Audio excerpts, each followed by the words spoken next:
lebih ringan gitu ya. Dalam konteks taking ownership itu paling minimal kita sudah punya gagasan lah yang paling penting. Karena Anda belum waktunya untuk merancang proyek perubahan. Tetapi kalau Anda sudah merancang, nggak apa-apa, bonus lah. Paling tidak ke sana lebih ringan. Karena pelajaran merancang proyek perubahannya baru akan dilakukan bulan depan. Tanggal 5 Juli kalau nggak salah. Maka dalam konteks proyek perubahan itu ada beberapa hal. Pertama yang sudah dilakukan kemarin dengan Pak Bambang ada proyek perubahan. Ini baru konsep, belum sampai pada merancang. Yang kedua sekarang yang saya akan lakukan dengan Pak Bambang yaitu pembelajaran taking ownership. Itu pendek aja 3 jam pelajaran ya. Kemudian nanti baru ada pembimbingan. Nanti habis ini masuk ke grup masing-masing. Itu pun pembimbingan dalam konteks bagaimana Anda melakukan taking ownership. Waktunya 6 jam nanti. Kemudian itu Anda opkamsus lah apa untuk melakukan taking ownership. Bagaimana membangun bersama. Jadi prinsipnya gini. Anda ini sudah punya gagasan gitu, tapi gagasannya masih milik pribadi. Bagaimana ini menjadi dibangun milik bersama gitu lah. Kemudian nanti ada pelajaran penjelasan merancang proyek perubahan. Jadi masih nanti ini. Barulah pembimbingan, persiapan seminar, kemudian seminar, pembekalan implementasi, pembimbingan dan seminar. Itu rangkaian dari proyek perubahan. Jadi diawali dengan kemarin yang sudah disampaikan oleh Pak Bambang dengan Pak Desi, yaitu tentang konsep proyek perubahan. Dan sekarang kita lanjutkan dengan pembelajaran taking ownership, gitu ya. Oke, dalam proyek perubahan itu hanya ada 2 bagian, yaitu perencanaan perubahan dan yang kedua adalah manajemen perubahan. Nah, perencanaan perubahan, saya bilang tadi tidak ada apa yang namanya format yang baku, nyantai aja lah ya.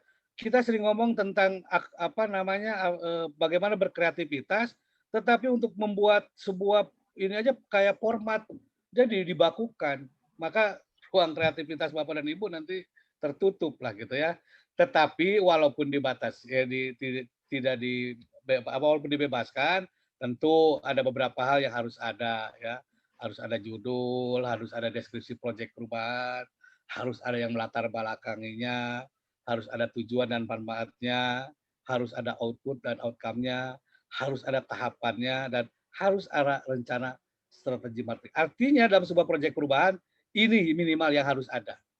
Lebih dari ini boleh, gitu. Bentuknya mau kayak majalah, mau kayak apa, silakan aja. Merdeka aja lah ya. Dan pengalaman saya ternyata dengan kemerdekaan itu, ini pengalaman ya, salah satu bimbingan saya, sekarang tahun ini malah, dia menjadi top 99 dalam inovasi. Bentuknya kayak majalah, nggak kayak lagi kita ini dari dulu udah skripsi, tesis, bentuknya bosan ngelihatnya. Gitu. Nah, maka coba Anda berinovasi lah untuk membuatnya. Paling tidak eye catching lah sebuah proyek perubahan itu. Ini dalam perencanaan ya, kemudian sesudah perencanaan baru ada implementasi, ada 3 poin yang harus ada, yaitu capaian tahapan rencana strategis, yang kedua bagaimana implementasi strategi marketingnya, dari bagaimana kita pemberdayaan organisasi pembelajaran. Jadi sederhana aja lah ya, untuk sebuah proyek perubahan itu dan tidak hal yang sulit kalau menurut saya. Ya. Baik, itu mungkin untuk menenangkan Anda lah ya. Nah, sekarang ini tadi bilang bagaimana pembelajaran taking ownership dilakukan. Anda sudah mendapatkan diagnostik organisasi ya atau berbagai mata pelatihan, sudah dapat penjelasan proyek perubahan secara konseptual. Tentunya arahnya, harapannya sesudah mendapatkan semua pembelajaran itu, paling tidak di kita sudah memiliki gagasan. Halo, saya akan membuat apa sih? Itu aja kata kunci pertamanya. Saya akan melakukan perubahan apa sih? Nah, gagasan ini kan masih pribadi milik Bapak dan Ibu. Ya, masih dipegang oleh Anda semuanya. Belum dikonsulkan dengan mentor. Nanti kalau mau sekarang ini gagasan pribadi, kalau nggak dikonsulkan dengan mentor, kalau nggak disetujui gimana coba? Kan nggak bisa jalan. Maka ada proses taking ownership, yaitu bagaimana membangun komitmen. Gagasan yang Anda yang sekarang hasil pembelajaran tadi, dibawalah ke permanen sistem Anda, ke instansi Anda. Dilakukan taking ownership untuk membangun komitmen bersama. saya nih punya gagasan kayak gini. Pertama kita di lingkungan kita, di stakeholder kita, kemudian juga kita langsung bawa ke mentor, Pak, saya punya ini dan saya harapkan nanti bisa disepakati lah ini menjadi yang akan saya lakukan untuk melakukan proyek perubahan. Jadi itu proses thinking ownership sebenarnya. Tetapi tentu harus ada prosesnya. Ya, kita juga kalau pendekatan ini kan gampang. Pak, saya lagi diklat, nondong di tanda tangan, pasti lah mentornya tanda tangan. Tetapi dalam proses ini tidak demikian. Harus ada proses FGD-nya, ada proses bagaimana kita membangun komitmen dengan stakeholder kita yang paling tidak stakeholder internal lah gitu ya. Dan kemudian ada tanda tangan dari mentor yang sepakati. Nah, dibawa ke mentor, kemudian tadi terbangunlah komitmen bersama, disepakati bersama bahwa ini yang akan dilakukan untuk proyek perubahan kita. Sesudah itu, oke, maka ini tadi menjadi milik bersama. Gagasan yang Anda bawa tadi tidak lagi menjadi milik pribadi, tetapi menjadi gagasan bersama, maka dibangun komitmen. Karena sesungguhnya proyek perubahan bukan milik pribadi, karena milik instansi. Nah, secara demikian, kemudian ya, marilah kita bekerja sama-sama. Anda sesudah mendapat kesepakatan tadi, mulai dirancanglah rancangan proyek perubahannya. Jadi begitu yang dimaksud dengan thinking ownership tadi. Jadi mari kita sama-sama untuk mengerjakan dengan timnya tentunya rancangan proyek kita. Kita rancang, kemudian nanti diseminarkan dan kalau clear baru diimplementasikan. Itu mungkin tahapan yang pertama. Jadi prosesnya kita sudah tahu, mungkin sudah dijelaskan ini. Penjelasan penyusunan proyek perubahannya kan belum sebenarnya ini ya, baru konsep aja kemarin.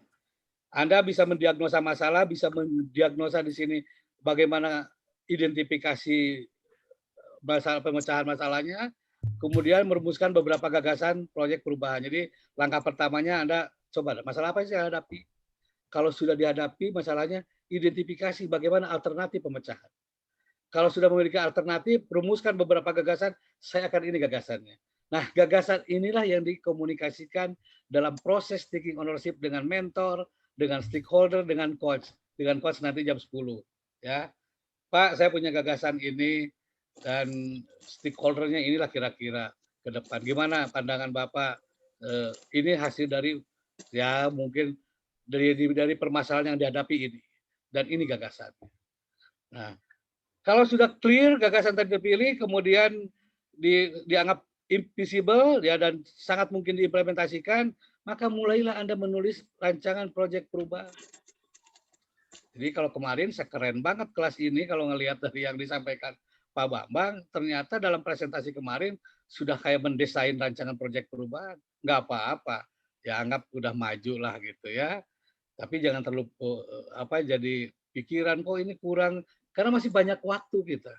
Habis ini bimbingan Anda masih banyak waktu untuk itu. Orang-orang penjelasan menyusun proyek perubahannya penulisan juga belum kok gitu. Baru seminar, habis seminar kemudian ada pelaksanaan, kemudian tadi diimplementasikan dan kemudian diseminarkan di akhir juga. Nah, sebentar. Masih kedengar suara sayanya nggak ini? Halo? Masih, ada. Masih ya? Bapak. Masih ya? Jelas, Masih, Pak. Nah, dalam rancangan ini tentu di sini ada tujuan manfaat dari organisasi adaptif, ada penjadwalan, ada rencana strategis marketingnya, ada reasoningnya, kenapa ngambil ini. Di sinilah adanya di sini di proses penulisan rancangan proyek perubahan. Jadi kalau Bapak dan Ibu sekarang kemarin sudah latihan dengan Pak Bambang, dengan Pak Desi, keren. Artinya tinggal memperhalus aja lah. Jadi tidak lagi mencari-cari, tinggal mungkin ngobrol dengan coachnya. Nanti coach lah yang akan menghaluskannya, gitu, ya membantu menghaluskan. Jadi prinsipnya sederhana bagi saya. Yang paling tahu permasalahan organisasi kita adalah kita. Saya pastikan coach tidak akan lebih tahu dari kita. Ya. Yang paling tahu permasalahan dan tentu yang paling tahu pemecahannya logikanya kita. Maka fungsi coach adalah bagaimana tadi membangun sebuah paling tidak ya motivasi, kemudian berpikir logisnya, membantu kelogisannya. Nah, saya harapkan nanti teman-teman juga sebagai coach tidak menjadi super coach yang sangat terjun langsung seolah-olah paling hebat. Coach itu hanya mitra aja lah. Jadi Bapak dan Ibu tenangkan bahwa coach itu mitra sebenarnya. Ya, mitra dari Anda untuk membantu Anda supaya bisa menyelesaikan rancangan proyek perubahan. Jadi kalau menurut saya tidak ada istilah kata salah dan tidak salah. Ya, dalam proses coaching itu prosesnya bagaimana kita membangun kepercayaan. Dan satu kata kuncinya kata Pak Bambang, kalau kita sudah punya coach, percayalah dengan coach itu. Gak usah lihat kiri kanan, kok di bimbingan grup ini kayak gini, di bimbingan grup ini kayak ini. Biarlah, karena setiap coach itu punya gaya masing-masing. Jadi kalau saya sederhananya pikir, bagaimana sebagai seorang coach bisa membuat peserta nyaman. Karena dengan nyaman diharapkan ininya bisa terbuka alam pikirnya. Dan kita hanya membantu kelogisan untuk berpikir saja. Ini setelah proses penulisan, nah tadi kita harapannya dalam taking ownership tadi, dalam proses taking ownership tadi, aduh hilang lagi ya suaranya ya. Halo? Ada Pak. Ada. Ya, Pak, jelas Pak, sangat jelas Pak. Oke. Di tahap pembelajaran ini mengarahkan peserta untuk membangun organization learning atau bagaimana membangun kesadaran bersama. Dan pembelajaran bersama untuk bereformasi area strategis organisasi yang bermasalah. Ya, dilakukannya tadi dengan coaching dan counseling. Anda ini kan salah satu kata kunci dalam diklat kepemimpinan adalah how to influence the others. Dan dari sinilah kita sudah memulai pelatihan itu. Yaitu apa? Kita punya gagasan dan yakinkan the others tadi siapa? Mentor Anda, stakeholder Anda yang mempengaruhinya bahwa saya punya gagasan ini di sini. Dan kalau sudah disepakati, mari kita bangun komitmen untuk sama-sama melakukan kegiatan sesuai dengan gagasan kita bangun. Maka dimulailah Anda mulai identifikasi masalah lingkungan kerja dan kewenangan, komunikasikan ke stakeholder terkait, masalah cara apalagi dengan gaya sekarang sebenarnya lebih mudah dibanding dengan yang normal karena sekarang Anda sudah di lokasi Anda. Ya namanya pemimpin lah, tahulah kalau gaya Kang Boy paling tolong analisis nih, nggak masalah. Ya, tapi mari kita sama-sama di sini berdialog ya. Bukan semuanya dikerjakan oleh Anda. Kalau lagi Anda ini bukan diklat kepemimpinan. Dari mulai analisis bareng-bareng ininya bareng-bareng lah. Dibagi-bagilah tugasnya. Kalau semuanya dikerjakan Anda nanti tidak lagi menjadi adaptif organisasi. Ya, pendekatannya hierarkis. Tidak demikian. Coba deh bagi-bagi lah. Saya punya gagasan ini kira-kira gimana deh. Kalau kasar nama sok kerjakan ke staf Anda. Boleh. Ya. Yang penting waktu itu kita paling menguasai karena itu gagasannya dari kita. Ya. Kemungkinan paling tidak siapkan data-data ya. Terus staf kita lah mengumpulkan datanya ya. Kemudian kira-kira kalau saya mau melakukan gagasan ini, kegiatan ini, kita bisa memetakan siapa sih yang kira-kira bisa diajak, yaitu yang terlibat dalam proyek perubahan kita nantinya. Paling tidak sudah punya konsep untuk itu nanti untuk jam 10 nanti. Saya punya gagasan ini nanti kalau mengerjakannya atau melakukannya, saya harus melibatkan ini. Kita bisa memetakan demikian. Dan yang terakhir kemudian adalah di sini bagaimana ada persetujuan dari atasan. Jadi sehebat apapun gagasan kita, kata kuncinya ada di mentor. Kalau kata mentor jangan, ya jangan berarti. Maka di sini dilatih Anda untuk bagaimana kalau datang gagasan itu dengan gaya-gaya atau dengan cara-cara yang tadi bagaimana meyakinkan. Kalau kata kemarin di kelas sebelah, Pak Rudi ceramah, kalau kita punya konsep, punya basis dari dasar keilmuan, dasar fakta data, agak sulit ditolak sebuah konsep itu. Maka Anda waktu meyakinkan pimpinan ya tentunya harus punya ada telaahan lah paling tidak. Inilah gagasan saya. Ini proses yang namanya taking ownership gitu ya. Jadi tujuannya diharapkan ini memberi kesempatan kepada Anda untuk membuktikan kepemimpinan dalam merancang dan menetapkan strategi mulai gagasan perubahan.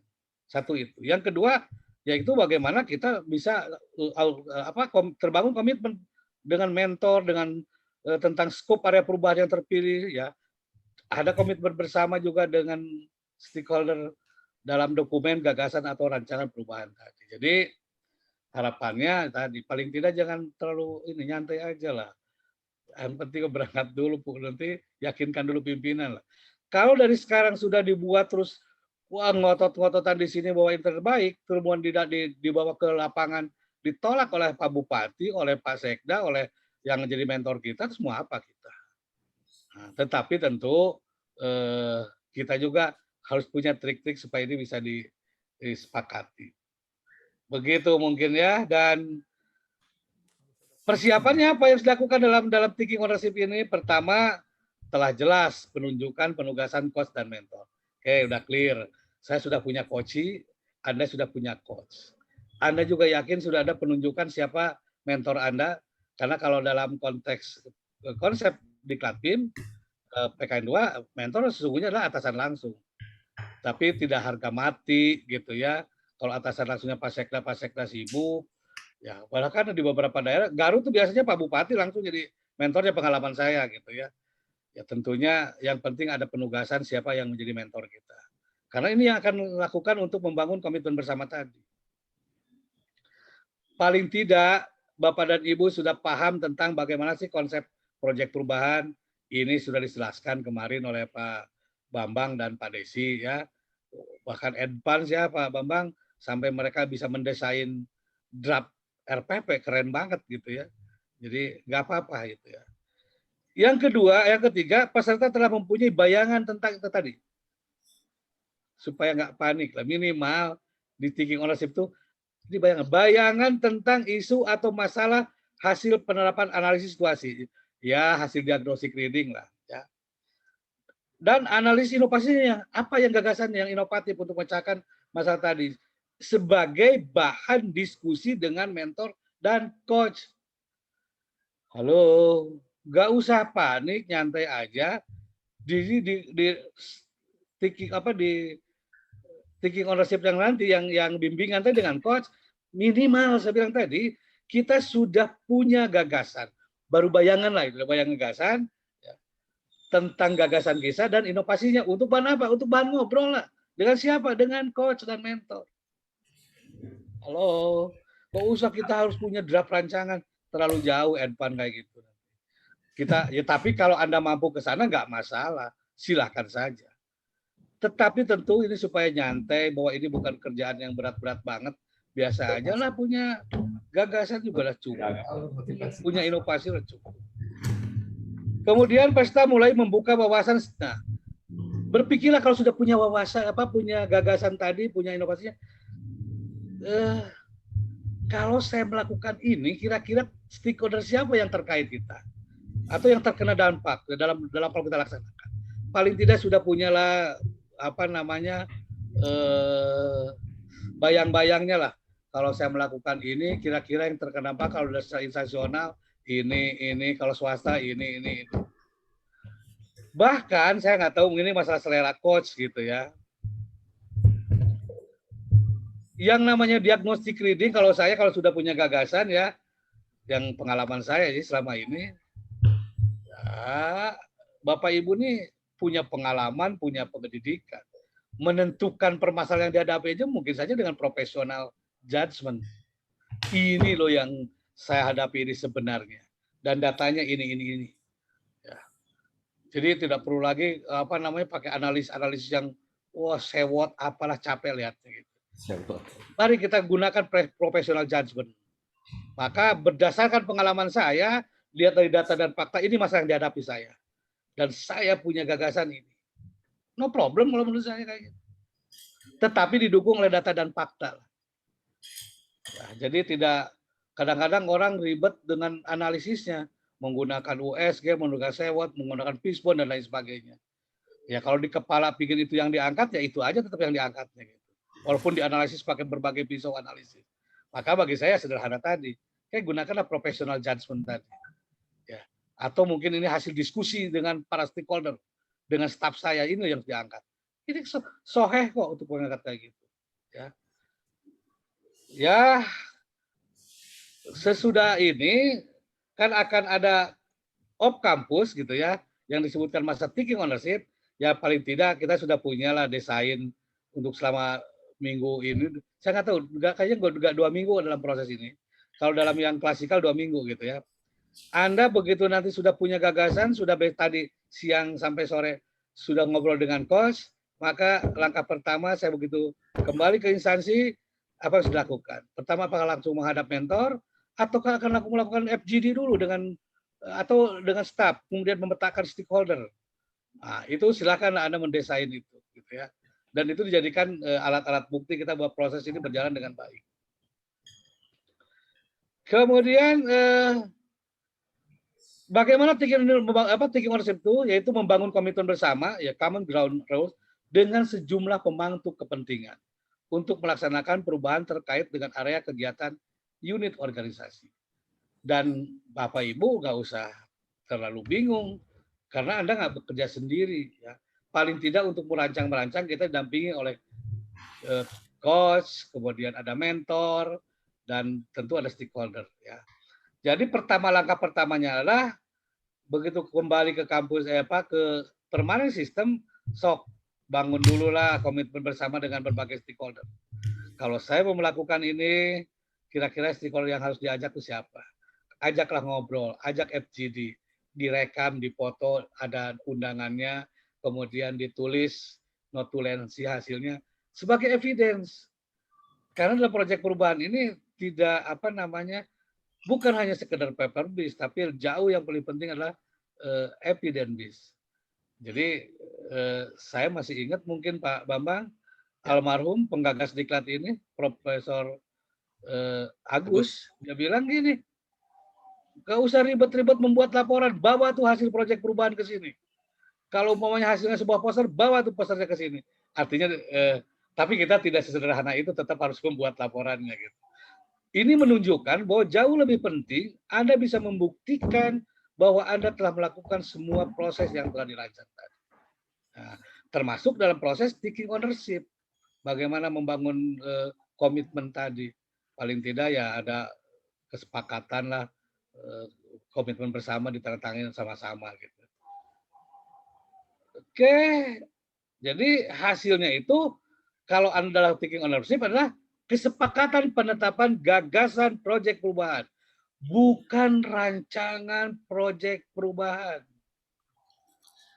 Jadi produk dari taking ownership itu kesepakatan. Deal, saya akan melakukan ini. Dari situ baru didesain rancangan proyek perubahan. Kemudian ada kepastian siapa yang jadi mentornya. Kemudian ada POM yang telah disetujui ditandatangani oleh mentor. Dan yang paling penting, nanti waktu seminar bisa memastikan mentornya siap hadir. Ya hadirnya mungkin nanti kita lebih banyak di dunia Zoom lah, di daring aja kelihatannya. Jadi output detik itu ada 4. Pertama, kesempatan penetapan gagasan proyek perubahan. Yang kedua, ini tentu dilampiri dengan evidence prosesnya.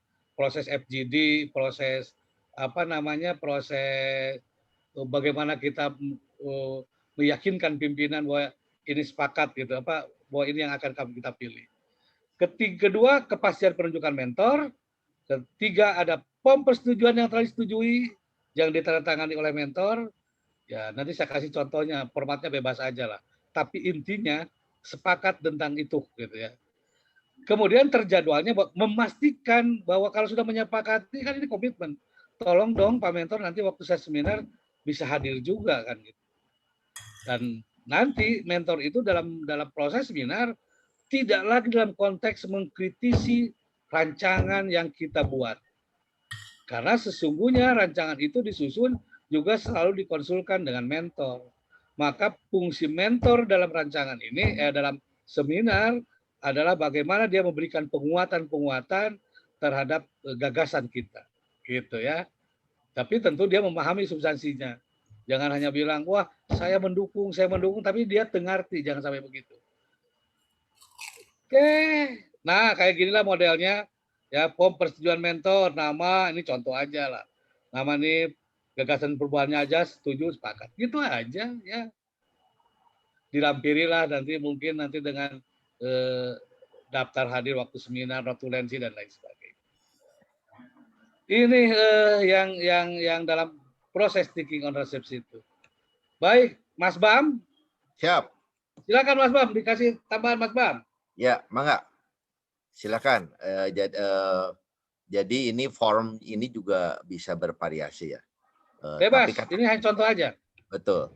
Jadi yang penting memperlihatkan ya kepada semua pihak lah yang terkait dengan pembelajaran ini ada ya persetujuan. Jadi gagasannya itu apa? Walaupun tadi saya katakan tidak ujuk-ujuk kan, ya tidak ujuk-ujuk, tetapi gagasan itu sudah berproses begitulah ya. Nah, kemarin pun pada saat pembahasan itu kan tidak diatur oleh kita mau bikin apa ya. Silakan gagasannya. Nah, cuma kelengkapannya itu kan muncul dari anggota ya. Anggota karena dia sudah melakukan beberapa kali simulasi dari setiap mata pelajaran begitu ya. Mungkin dia mencoba diakumulasikan dan itu pun tidak dikritisi dari sisi aspek sistematika atau isinya tapi gagasan awalnya gitu ya. Kemudian taking ownership ini menurut saya sering sampaikan, jadi ini bukan milik sendiri gitu ya, bukan milik peserta, tapi milik organisasi ya, bahkan milik stakeholder ya. Itu yang disebut saya katakan planning participatory ya. Jadi situ ada partisipasi ya, ada peran serta ya, keikutsertaan semua pihak dari mulai awal begitu. Makanya ada FGD begitulah ya, FGD, Focus Group Discussion. Bagaimana nih masalah apa yang akan kita selesaikan? Walaupun kita sudah punya pemikiran, tetapi kan di situ diungkap ya, tidak hanya milik sendiri. Kalau milik sendiri nanti katakan silahkan aja kerjakan sendiri. Kalau milik sendiri kan gitu. Kalau milik bersama berarti semuanya ikut serta. Jadi partisipatif. Jadi mengakomodir juga kepentingan-kepentingan ya organisasi. Bahkan kepentingan tidak hanya internal, eksternal pun bisa terakomodir gitu. Walaupun hanya diuji coba dalam 2 bulan ya.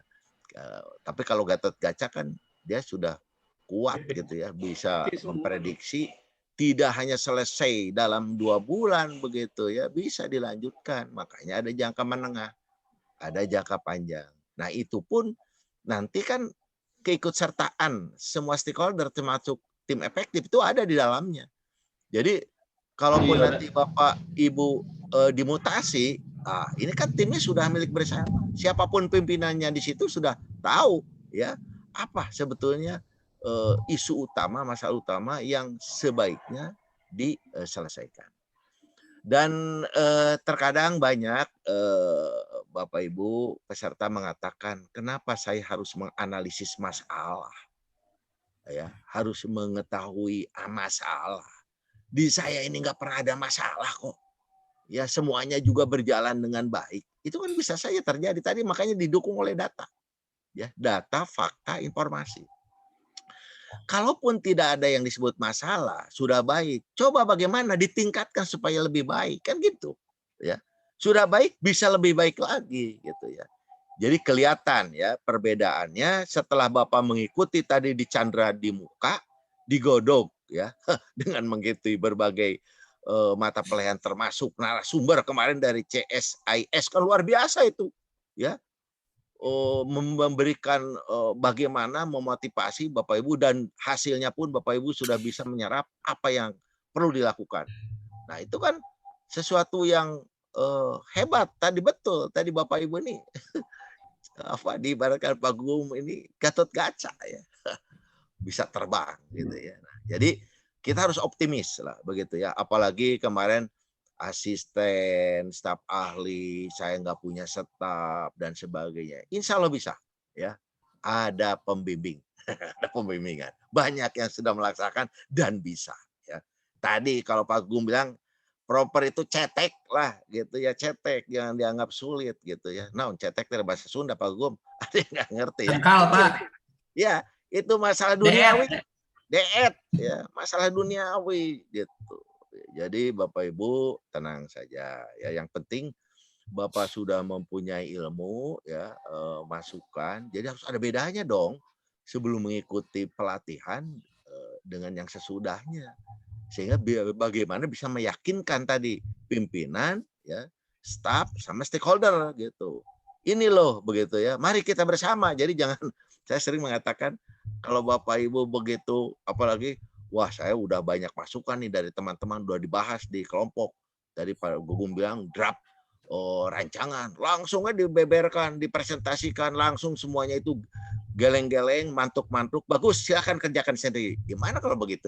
Atau mentor bilang, saya tidak setuju dengan itu, silakan aja Bapak. Ini kan lebih repot lagi. Jangan sampai pada saat seminar, Bapak Ibu, kejadian nih Pak Gugum ya, itu mentor setuju bahwa si peserta ini tidak lulus. Kenapa? Karena nggak pernah mengkomunikasikan, nggak pernah menginformasikan. Nyelengceng, nyelengceng tehnya, jalan sorangan begitulah ya.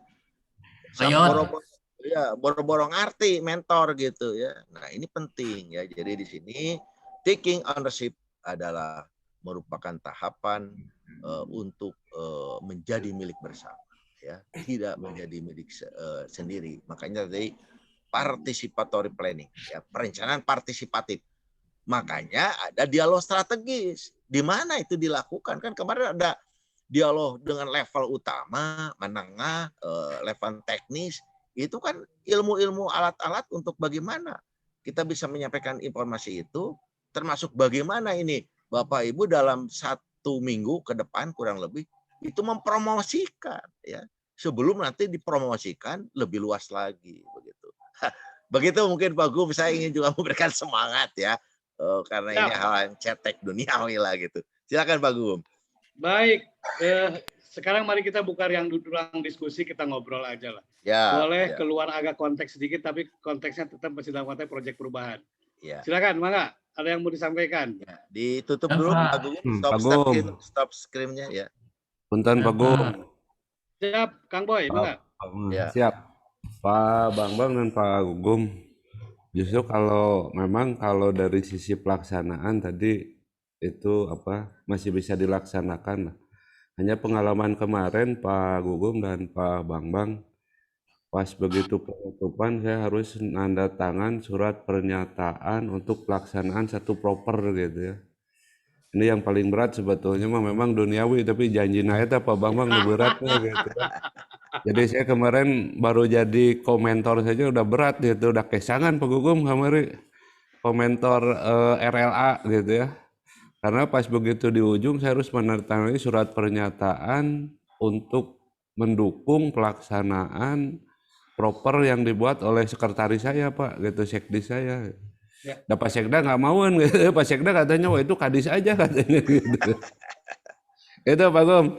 Itu yang paling berat sebetulnya janji itu tuh, janji pelaksanaan itu tuh. Nuhun Pak Gugum.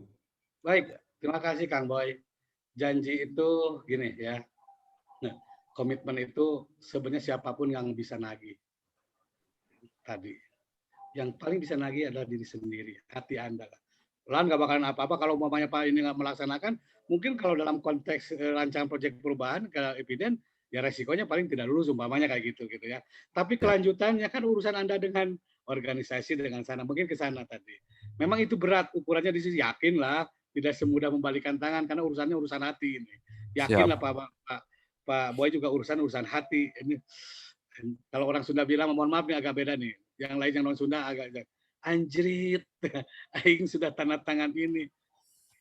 Ini yang mungkin yang akan menjadi tetapi paling tidak ini adalah menjadi pengendali kita gitu ya. Menjadi ukuran kita, karena untuk jangka menengah, jangka panjang lan udah nggak kontrol lagi, silakan aja gitu. Siap. Tetapi ini kan janjinya pada diri sendiri gitu. Itu Kang Boy. Persoalannya Pak Gugum itu kan kalau Kadis selaku PA kan tidak ada lagi level di atas TAPD gitu ya yang bisa menentukan ada tidak adanya satu kegiatan gitu ya, walaupun tidak ada uangnya gitu. Ya. Nah ini nih yang paling berat kemarin itu, aduh CT. Ya nggak apa-apa lah, itu tantangan Pak, tantangan. Yes, challenge. Dan itu tantangan. Tentu bagaimana kita membangun integritas sebenarnya. Siap. Latihan untuk itulah ya. Nyantai aja Kang Boy, makanya jangan tong berat-berat teuing. Kalau kita mau membuat jangka menengah yang bisa kita jangkau gitu. Siap. Yang terukur gitu ya. Supaya janji kita, karena janjinya sebenarnya pada diri sendiri gitu. Sebenarnya lah gitu ya. Siap. Bisa dijangkau. Oke, Kang Boy. Ya, saya ada lagi Mangga? Saya sedikit dulu menambahkan dulu Pak Boy. Mangga Mas Bam, Mas Bam. Jadi istilah Pak Boy ini, aduh, kaduhung orang neken sinemberenannya eta teh. Padahal pada saat proses ya, proses pembahasan gagasan awal, output, manfaat itu kan sudah dibahas ya. Artinya ini dimungkinkan sebetulnya. Jadi realistis lah ya, implementatif sebetulnya ya. Jadi tadi Pak Gugum ya pastikan targetnya sudah ini nganjang kapageto ya, sudah waruh sebelum winara, sudah diprediksi lah ya. Tadi Ya. berdasarkan ukuran-ukuran tertentu. Tetapi nggak usah khawatir. Kan namanya perencanaan itu bisa gagal, bisa berhasil, tapi kan ada argumentasinya, gitu, ada penjelasannya. Saya kira begitulah, sederhana aja. Oke, silakan Siap. yang lainnya. Mangga yang lain. Asep Pak, Bandung. Ya, Mangga, Asep, Kang silakan. mangga. Ya, terima kasih Pak Gugum, Pak Bang ya. Saya juga tadi disampaikan Pak Boy ya, itu betul juga Pak. Tapi kaitan saya mungkin sebagai asisten pemerintahan dan Kesra, walaupun tadi kata Pak Bang saya tidak punya staf, tidak punya anggaran, tapi pasukan banyak Pak. Saya punya 4 kabag, 30 camat, dan 21 OPD Pak. Tinggal mungkin Lurah. bagaimana. Ya sama lurah Pak, 151 lurah. Cuman kan dengan batas waktu, anggaplah dalam jangka pendek ini, kita mungkin agak sedikit lebih dipersempit mungkin ya Pak Gunggung, Pak Bang ya, kaitan mengenai proyek perubahan itu. Saya berencana begini Pak Bang dan Pak Gunggung, bahwa edukasi masyarakat terhadap pemahaman penanganan sampah ya, saya lebih kepada desentralisasi mungkin, karena saya membawahi kabag pemerintahan dan 30 kecamatan. Tentunya kami juga nanti ini hanya ide aja, mungkinnya ide yang belum bisa apakah ini disepakati oleh mentor atau tidak. Karena emang jabatan asisten itu tidak hanya apa yang menjadi arahan, disposisi dan pimpinan, walaupun kita juga harus mampu memberikan telahan setap terhadap pimpinan. Mungkin di dalam proyek perubahan ini saya lebih kepada membuat strategi untuk memberikan telahan setap kepada pimpinan. Apa mungkin nanti ke depan strategi apa yang akan dibangun ya, atau yang akan ide-ide saya sendiri biar nanti mensinergiskan antara peran kewilayahan dengan masyarakat dalam rangka menangani persampahan. Nah ini juga bisa nggak hal ini ya, dilakukan kapasitas saya selaku asisten. Tapi sebetulnya saya juga ada juga pemikiran Pak bahwa koordinasi itu adalah hal yang mudah diucapkan, tapi untuk implementasi terkadang kita banyak faktor ya. Nah, saya juga berpikir dari kemarin, dan ini juga sebetulnya gagasan saya waktu jadi kabag pemerintahan, dan ini baru terselesaikan dengan dibangunnya aplikasi SIP Pak, Sistem Informasi Pemerintahan. Dan ternyata dengan adanya sistem ini, kita lebih mudah menyediakan data-data ya, database untuk membuat telahan setap pada pimpinan. Apakah pengembangan aplikasi ini dimungkinkan atau tidak Pak? Dalam rangka untuk penguatan tidak hanya mungkin dengan kewilayahan. Kita nanti akan diperluas kepada dengan OPD ya, organisasi perangkat daerah. Di sana mungkin ada kabag dan juga ada para kepala perangkat daerah. Itu mungkin Pak Bang, Pak Gun, ini mah hanya sebagai ya baru inilah pembicaraan yang belum mengarah kemana-mana mungkin Pak. Tapi inilah mungkin yang dirasakan saya selaku asisten pemerintahan. Ternyata banyak kebijakan-kebijakan strategis yang harus diimplementasikan. Ya terkadang agak sedikit gejet juga gitu. Itu mungkin Pak Gugum, Pak Bang. Terima kasih. Assalamualaikum warahmatullahi wabarakatuh.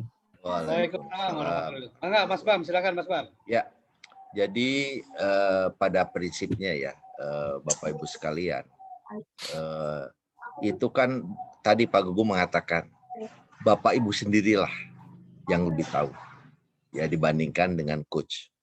Ya, coach hanya memberikan rambu-rambunya. Nah, bagaimana caranya bahwa itu tadi layak, tidak layak, strategis, tidak strategis, bermanfaat, perlu, tidak perlu. Ini menurut saya betul tadi Pak Gugum, Bapak Ibulah yang sangat mengetahui. Jadi pasti ya itu sudah melakukan semacam analisis singkat lah begitu ya. Iya nu bakal kakeroh ku saya gitu ya. Iya nu kira-kira saya punya personil tadi ya yang bisa membackup saya. Dan ini yang sesuai dengan tupoksi saya gitu. Itu kan itu yang ada di Bapak Ibu sendiri. Jadi itu coba silahkan nantinya dibicarakan dengan coach, kemudian disampaikan ya kepada pimpinan, yaitu semuanya tidak ada yang tidak mungkin ya di dunia ini ya. Tetapi rambu-rambu kan sudah kita sampaikan. Jadi silahkan ya supaya ini bisa nanti ditindaklanjuti. Saya kira demikian Pak Gugum. Baik, nuhun Mas Bang. Pak Asep, tentu saya bilang ya Anda paling masalah. Coach itulah yang akan membantu. Ini ranah di strategis atau biasa saja lah. Bapak bisa mengukur yang namanya membuat telaahan strategi. Ini kan sebenarnya bisnis as usual. Kerjaan rutin Bapak lah. Nah, bagaimana kerjaan rutin ini yang ingin dibangun bukan kerjaan rutin, tapi tadi bikin sebuah lompatan-lompatan, sebuah terobosan-terobosan. Jadi yang ini inovatif lah. Tentang pengembangan sistem apa, mari bertanya wilayah kewenangan Bapak enggak pengembangan sistemnya. Ya, yang tadi kemudian yang kedua, apakah ini membuat sistem kayak gitu simpel bagi saya tentunya aja. Tetapi kebijakan dalam pengembangannya tadi itu mungkin boleh Bapak, tapi kebijakannya. Karena sebenarnya teknis itu kan itu mah substansi teknisnya lah membuat sistem. Walaupun yang membuatnya nanti siapapun bisa lah kita lakukan. Bahkan saya lebih tertarik dengan Bapak bilang tadi koordinasi lebih mudah dikatakan tapi sulit dilaksanakan. Coba Bapak ada strategi apa yang memudahkan untuk berkoordinasi? Karena saya pernah melihat di PKN 1 model kayak begini. Dan kalau nggak salah jadi juara Pak Bambang ini. Yang bisa mendudukkan berbagai stakeholder dari berbagai kementerian, sehingga mereka duduk bersama. Yang ini permasalahan bertahun-tahun nggak pernah selesai. Tapi permasalahan itu selesai setelah mereka duduk bersama gitu. Artinya kan koordinasi. Nah, itu di PKN 1 ada yang demikian. Jadi bagi saya mungkin Bapak lebih banyak bagaimana membuat sebuah strategi model yang membuat koordinasi lebih mudah, tidak hanya sekedar dikatakan. Dan itu bisa langsung diterapkan di berbagai permasalahan yang dihadapi. Mungkin itu Pak Asep. Jadi ya tentu kita ukurannya jangan bisnis as usual lah ya. Tadi kalau biasanya kalau saya ngajar selalu ada tulisan di bawah itu ada tulisan do something for better Indonesia atau do the best. Ukurannya diri kita lah ya, diri kita sendiri lah terbaiknya. Maka saya selalu akan memberikan yang terbaik. Tidak yang penting mas saya lulus diklat, tidak demikian gitu ya. Dan untuk itu ya dibantu oleh coach dan mentor. Jadi kata kunci pertamanya ya tadi tidak bisnis as usual, dia harus trajektori sebuah terobosan-terobosan. Kedua wilayah kewenangan kita atau bukan gitu ya. Tadi kalau berbicara tentang teknologi informasi itu hanyalah sebuah toolnya aja lah ya. Jadi inovasi di situ, tapi bagaimana kita membuat mendesain sebuah kebijakan yang tadi yang inovatif. Nah dibantulah dengan pengembangan alat-alat tadi IT tadi. Itu mungkin Kang Asep ya. Ya Pak, makasih Pak. Siap. Izin Maka masih ada kira-kira. Ya, silakan. Bang Jaki, mana Bang Jaki? Siap. Terima kasih Pak Bambang, Pak Ugun. Saya Zaki Pak, Zaki Min Yusuf, Dinas Perikanan Kabupaten Natuna. Mungkin gini Pak, hal yang teknis mungkin. Sebelum saya nanti terakhir mungkin ingin menyampaikan ide atau gagasan di propernya. Pak, ketika kita ingin melaksanakan koordinasi ataupun biar terbentuklah sebuah FGD itu, apakah dalam proper ini itu ada melampirkan bukti-bukti Pak? Mungkin ya sebut sajalah mungkin catatan daripada FGD itu sendiri sehingga proper kita itu benar-benar dikerjakan FGD-nya dan sebagainya. Atau memang sebatas kita yang melakukan, hanya kita yang tahu dan metode juga mengetahui, sehingga itu bisa kita diskusikan. Data itu memang perlu ada koordinasi, apalagi kalau memang bisa terbentuk FGD, sehingga itu lebih baik. Apakah itu bukti itu harus dilampirkan juga dalam proper? Itu teknis, Pak. Kemudian yang kedua, mohon ditanggapi. Saya di Natuna itu Dinas Perikanan sesuai dengan kewenangan Undang-Undang 23 2014, laut itu tidak ada Pak. Jadi Cuma padahal Natuna itu 99% adalah laut. Nah, tentunya PAD, pendapatan asli daerah di bidang perikanan ini sesuai dengan kewenangan itu ada di pelelangan ikan, Pak. Pelelangan ikan. Jadi tentunya memang ini masih 0 rupiah dari PAD bidang perikanan karena memang pembangunan yang sekarang dilaksanakan oleh kementerian itu ada disebut dengan SKPT, Pak, Sentral Kelautan Perikanan Terintegrasi. Terintegrasinya itu ada kewenangan daerah di situ di tempat pelelangan. Saya ingin mengejar itu sehingga PAD yang 0 rupiah di bidang perikanan, khususnya pelaksanaan pelelangan itu akan terwujud di Natuna. Itu mungkin ide, Pak, gagasan. Mungkin itu Pak Bambang, Pak Gugun, mohon arahan dan pencerahan. Makasih. Assalamualaikum warahmatullahi wabarakatuh. Waalaikumsalam. Sebentar, saya izin Pak Gugum sambil mobile karena saya harus ke puskesmas ya. Tapi saya mendengarkan terus. Nanti di jalan saya akan komentar. Ya, lanjut silakan Pak Gugum. Baik, Bang Jaki, keren kalau menurut saya itu bisa digagas. Ya, tapi kita ingin tahu caranya gimana kan untuk menaikkan itu. Itu yang akan kita nanti dicari inovasi-inovasinya. Kalau konsep tentang bagaimana ada strategi untuk bagaimana meningkatkan PAD di sektor di perikanan kelautan yang selama ini ya, tadi masalah kewenangan, tentunya kalau bisa dilakukan sangat bagus. Ya, untuk di sini banyak sekali mungkin terlibat berbagai stakeholder dari pusat, provinsi dan lain sebagainya. Dan bagaimana meyakinkan bahwa itu bisa dilakukan. Yang kedua tentang tadi eviden ya harus eviden itu. Ya harus bukan hanya tahu dengan mentor aja, ada buktinya. Makanya waktu pemetaan stakeholder mungkin suka ngelihat contoh-contoh lah di proper itu ada stakeholder yang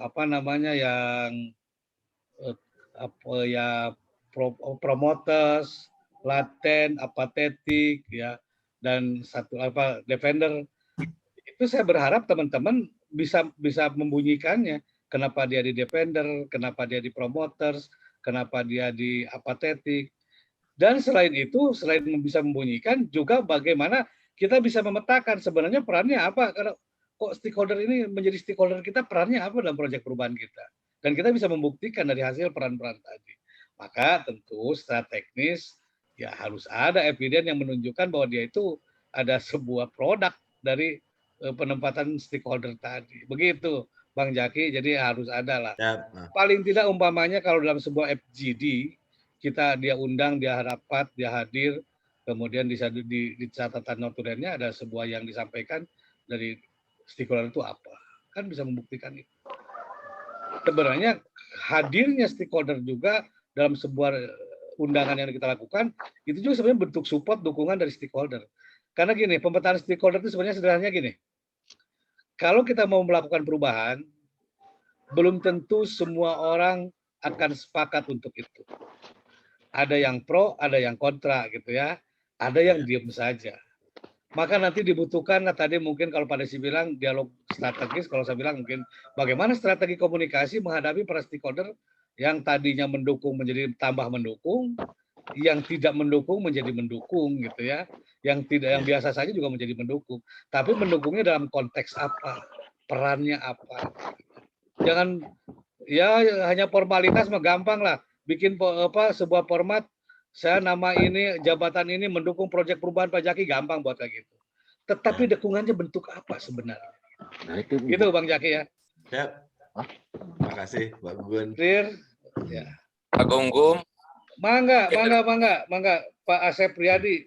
Pak Asep Riyadi BPS Pak. BPS 50. Oh BPS ya ini ya BPS. Provinsi Maluku ya. Ya. Maluku, ya. Ini pasti temannya Mas Wiko ini dulunya. Iya. Pak Satwiko ya betul. Itu senior saya Pak. Iya. Ya. Pak Gugum, Pak Bambang, saya menyimak ya selama seminggu kita online di sini, kemudian pembelajarannya yang begitu banyak. Saya ada beberapa catatan Pak. Yang pertama kan kami di peserta itu kemarin dia diagnosa sama WI, kita tuh ada di level mana? Level 1, 2, 3 atau 4 kan begitu Pak ya? Ya, Artinya kalau cerita ini disambungkan dengan cerita Pak Gugum, ya. bahwa kami ini adalah Jabang Tetuko, mungkin pas di sana. Iya kan? Ya, artinya kita masuk ke satu pendidikan yang menambah enrichment wawasan kita supaya ada di standar 4, paling tidak kan begitu. Yes. Nah itu. Kemudian yang saya catat juga bahwa proper kita ini diharapkan strategik. Ya. Itu Pak ya. Nah, ini mungkin yang menjadi permasalahan kami bersama adalah bagaimana mengukur strategik ini. Ya, ini yang mungkin yang catatan pertama. Yang kedua, Pak Bambang kalau boleh saya juga dalam benak saya untuk mengukur strategik atau tidak, saya punya pemikiran bagaimana kalau itu berangkat dari Renstra yang memang sudah dibebankan kepada kita. Ini masih masuk, ada suara. Ya, lanjut Pak, lanjut.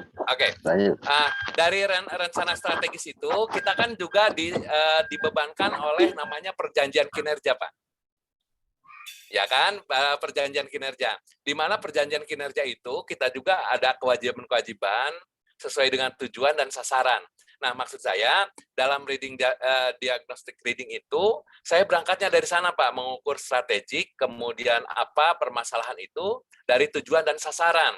Nah, barulah di sana on the spot apa masalahnya yang kita rasakan. Nah, ini mungkin mohon kritisi kalau memang salah seperti itu. Tetapi masalah yang berikutnya adalah pada saat kita diberi timeline 2 bulan, kemudian 6 bulan dan 1 tahun. Nah, sebenarnya kemarin Pak Bambang juga sudah memberikan penjelasan terkait dengan timeline itu, walaupun itu bukan satu-satunya yang harus kita pikirkan. Tetapi masalahnya adalah pada saat kita memiliki proper yang strategik, kemudian diukur dalam 2 bulan, 6 bulan, dan 1 tahun. Padahal memang Renstra kita itu dalam 5 tahun. Yang ingin saya tanyakan adalah pada saat proper ini yang sifatnya strategik, kemudian realisasi dalam 2 bulannya mungkin juga dinilainya tidak strategik, itu harus seperti apa? Apakah kita harus meningkatkan kembali skopnya? Nah, itu seperti itu. Itu mungkin yang sekarang berkembang dalam benak saya, Pak. Mungkin sebelum nanti siang saya ketemu Pak Coach, Pak Baban, ini juga akan lebih intens lagi saya komunikasikan. Itu saja, terima kasih Pak Gugum dan Pak Bambang. Baik, terima kasih Pak. Baik. Ya, bisa Pak Gugum? Mangga Pak Bambang dulu, Pak. Ya, baik. Ya, pertama yang sebelumnya ya, tadi soal eviden itu jelas ya, bahwa itu sebaiknya dan seharusnya dilengkapi ya, dari mulai tadi FGD itu ada surat undangan, daftar hadir, risalah rapat, foto-foto, ya dokumen yang lainnya itu justru penting. Termasuk juga ini uji coba dalam rangka satu minggu ke depan, taking ownership yang kita lakukan itu eviden sebaiknya ada. Itu satu. Kedua, persoalan tadi soal strategik ya. Yang namanya strategik itu memang bisa saja dia ada di dalam Renstra ya, atau RPJP misalnya ya. Nah, dari situ kan di breakdown. Yang 25 tahun, 15 tahun, 20 tahun di breakdown ke 5 tahunan. Itu bagian daripada Renstra. Renstra yang 5 tahunan pun atau manajemen strategis yang 5 tahun pun itu bagian dari jangka panjang. Itu di breakdown lagi menjadi tahunan. Kan begitu ya. Nah, tahunannya inilah yang sebetulnya lebih spesifik. Itu kan bagian dari strategis. Di situ di breakdown menjadi renja. Ya, rencana kerja. Bahkan rencana kerja itu pun di breakdown menjadi SKP. Ya, SKP kita yang harus dilakukan dalam 1 tahun. Nah, 1 tahun pun itu kan di breakdown lagi. Ya, menjadi semesteran, bulanan, dan lain sebagainya. Nah, itulah di breakdown coba dengan yang 2 bulan, 6 bulan, ya, dan 1 tahun. Kurang lebih begitu. Jadi ini pun yang namanya strategi itu kan ada yang bisa sebagian bisa dilaksanakan, ada yang belum, ada yang harus bisa dilanjutkan gitu. Disitulah kita memberikan penjelasan bahwa ini bagian daripada strategi secara keseluruhan, bahwa ini akan tercapai 5 tahun, 4 tahun, 3 tahun, 1 tahun, dan sampai kepada yang 2 bulan ini adalah ini. Nah, itu bagian daripada strategis begitu ya. Jadi kemanfaatan strategi ini kan tujuannya adalah mencapai tujuan akhir ya dari suatu unit kerja atau bagian dari pemerintahan daerah tertentu. Misalnya provinsi Bapak di Maluku, bagian kecil dari itu. Ya. Tetapi itu jelaskan itu semuanya. Saya kira itu. Jadi Pak Baban nanti juga bisa lah ya. Kurang lebih begitu Pak ya. Jadi tadi turunan. Jadi makanya saya katakan ada tujuan ideal ya. Tujuan ideal itu sampai apapun organisasi itu ada, itu akan terus berlanjut. Ya, kedua, dari ideal itu turunkan menjadi tujuan jangka pendek ya, jangka menengah ya. Kemudian tadi kalau di breakdown lagi ke proper kita itu turunkan ke situ sehingga jelas setiap tujuan itu akan keluarlah kegiatan utama yang diperlukan. Dari setiap kegiatan utama itu ada sub-sub kegiatan penunjang, ada kegiatan, ada outputnya. Ya, setiap output ada manfaatnya. Itu tinggal dijelaskan saja Pak Pak Asep ya. Saya kira demikian Pak Gugum. Silakan. Baik, Pak Asep, saya sedikit dalam tujuan lah. Ya, ini yang berbeda mungkin dalam konteks konsep-konsep di Renstra adalah tentang tujuan yang dirumuskan dalam proper ya. Jadi tujuan dalam proper itu kita bagi 3, jangka pendek, jangka menengah, jangka panjang. Jangka pendek itu bukan 1 tahun, jadi ini sangat fleksibel sebenarnya. 1 atau 2 tahun ya. Jangka menengah juga 6 sampai 2. Jangka pendek itu sampai berakhirnya PKN. Lah gimana kalau yang saya hasil itu tidak signifikan gitu ya terhadap berhasil. Ini makanya harus kita rumuskan, sepakati dengan coach, dengan mentor. Maksudnya gini Pak, jangan sampai nanti apa yang kita gagas ini hanya formalitas belaka. Maka seorang coach, ya seorang mentor termasuk Bapak bisa memprediksi kalau sudah selesai jangka pendek gitu ya akan terlihat nggak keberlangsungannya. Kan gitu. Menjadi landasan, menjadi leverage untuk mencapai. Kalau contohnya gini lah, kalau paling sederhananya. Yang penting kan sudah ada SK-nya dibentuk. SK nggak jaminan bahwa di jangka menengah, jangka panjang akan jalan. Maka Bapak harus mendesain dengan coach, dengan mentor itu kira-kira di tahapan mana yang ini akan signifikan untuk menjamin keberlangsungan. Taruh umpamanya kalau dalam membangun rumah lah gitu Pak ya, kalau kita dengan punya mungkin di jangka pendek itu kita sudah sampai pada tahapan pondasi sampai naik bata. Kalau sudah di jalanan gitu udah keluar uang istilahnya, hampir nggak mungkin nggak dilanjutin tuh di jangka menengahnya untuk sampai rumah menjadi rumah layak huni. Saya kira pasti jalan. Nah, demikian juga dalam proper itu. Kira-kira sudah ada di posisi mana di jangka pendek yang signifikan terhadap keberlangsungannya di dalam jangka menengah dan jangka panjang. Dan itu dirumuskan bareng-bareng lah dengan kalau coachnya jeli tahu dia ini mah formalitas, yang penting mah nanti sesudah selesai aja. Maka dia harus bertanya sampai ke sini. Jadi agak susah saya menjelaskannya. Tapi paling tidak seorang coach berpengalaman dia tahu ini. Ini sampai sini mah nanti juga nggak dilanjutin. Selesai juga proyek perubahannya. Begitu mungkin Pak Asep Riyadi gitu ya. Oke, terima kasih. Siap. Ada lagi kira-kira? Ya, Syukri Pak. Pak Gugum nyindiran. Loh, Pak. Tenang, udah mencagahan pakai kaki gelung nggak tenang. Pak Bambang, izin. Pak Syukri Pak. Silakan Pak Sukri, Pak. Baik, Pak Gunggung, Mbak Bambang, terima kasih. Assalamualaikum warahmatullahi wabarakatuh. Dalam rangka untuk membangun komitmen bersama ini, pembekalan taking ownership ini ya, kalau kita melihat ini, kita kan harus memberikan gagasan ya terhadap proyek perubahan ini kepada mentor ya maupun ke KUD nanti ya, sehingga nanti akan mendapat dukungan lah ya, atau mendapat dukungan bersama ya, atau membangun dukungan bersama terhadap rencana proper ini ya, yang bersifat strategis umpamanya kan, yang akan kita terapkan ini. Apakah ini bisa dalam rangka untuk peningkatan? Berarti barang itu kan sudah ada ya, tapi masih belum optimal kita tingkatkan. Maupun akselerasi ya, berarti mempercepat ya. Ada juga kita mau mempercepat ya isu strategis atau masalah yang akan kita kerjakan, maupun penerapan berarti barang itu belum ada kan akan kita terapkan. Nah itu Pak ya, itu kemungkinan ya yang saya utarakan tadi ada 3 itu barang yang isu strategis ini ya harus inovatif. Apakah barang ini memang harus inovatif atau barang yang sudah ada ya tapi itu bersifat strategis ya harus kita terapkan gitu. Umpamanya contohnya di sini ya, umpamanya kami di Kearsipan ini kan ada isu strategis ini ya, untuk penerapan sistem pemberitaan berbasis elektronik ini ya, ada yang namanya sistem informasi kearsipan berbasis sistem informasi kearsipan dinamis terintegrasi Srikandi ini ya. Nah, ini baru di launching nih Pak, 1 Oktober 2020. Tapi dia penerapan itu nanti sampai dengan mulai dari 2021 ini sampai 2024. Apakah ini juga termasuk isu strategis ya yang akan kita terapkan? Karena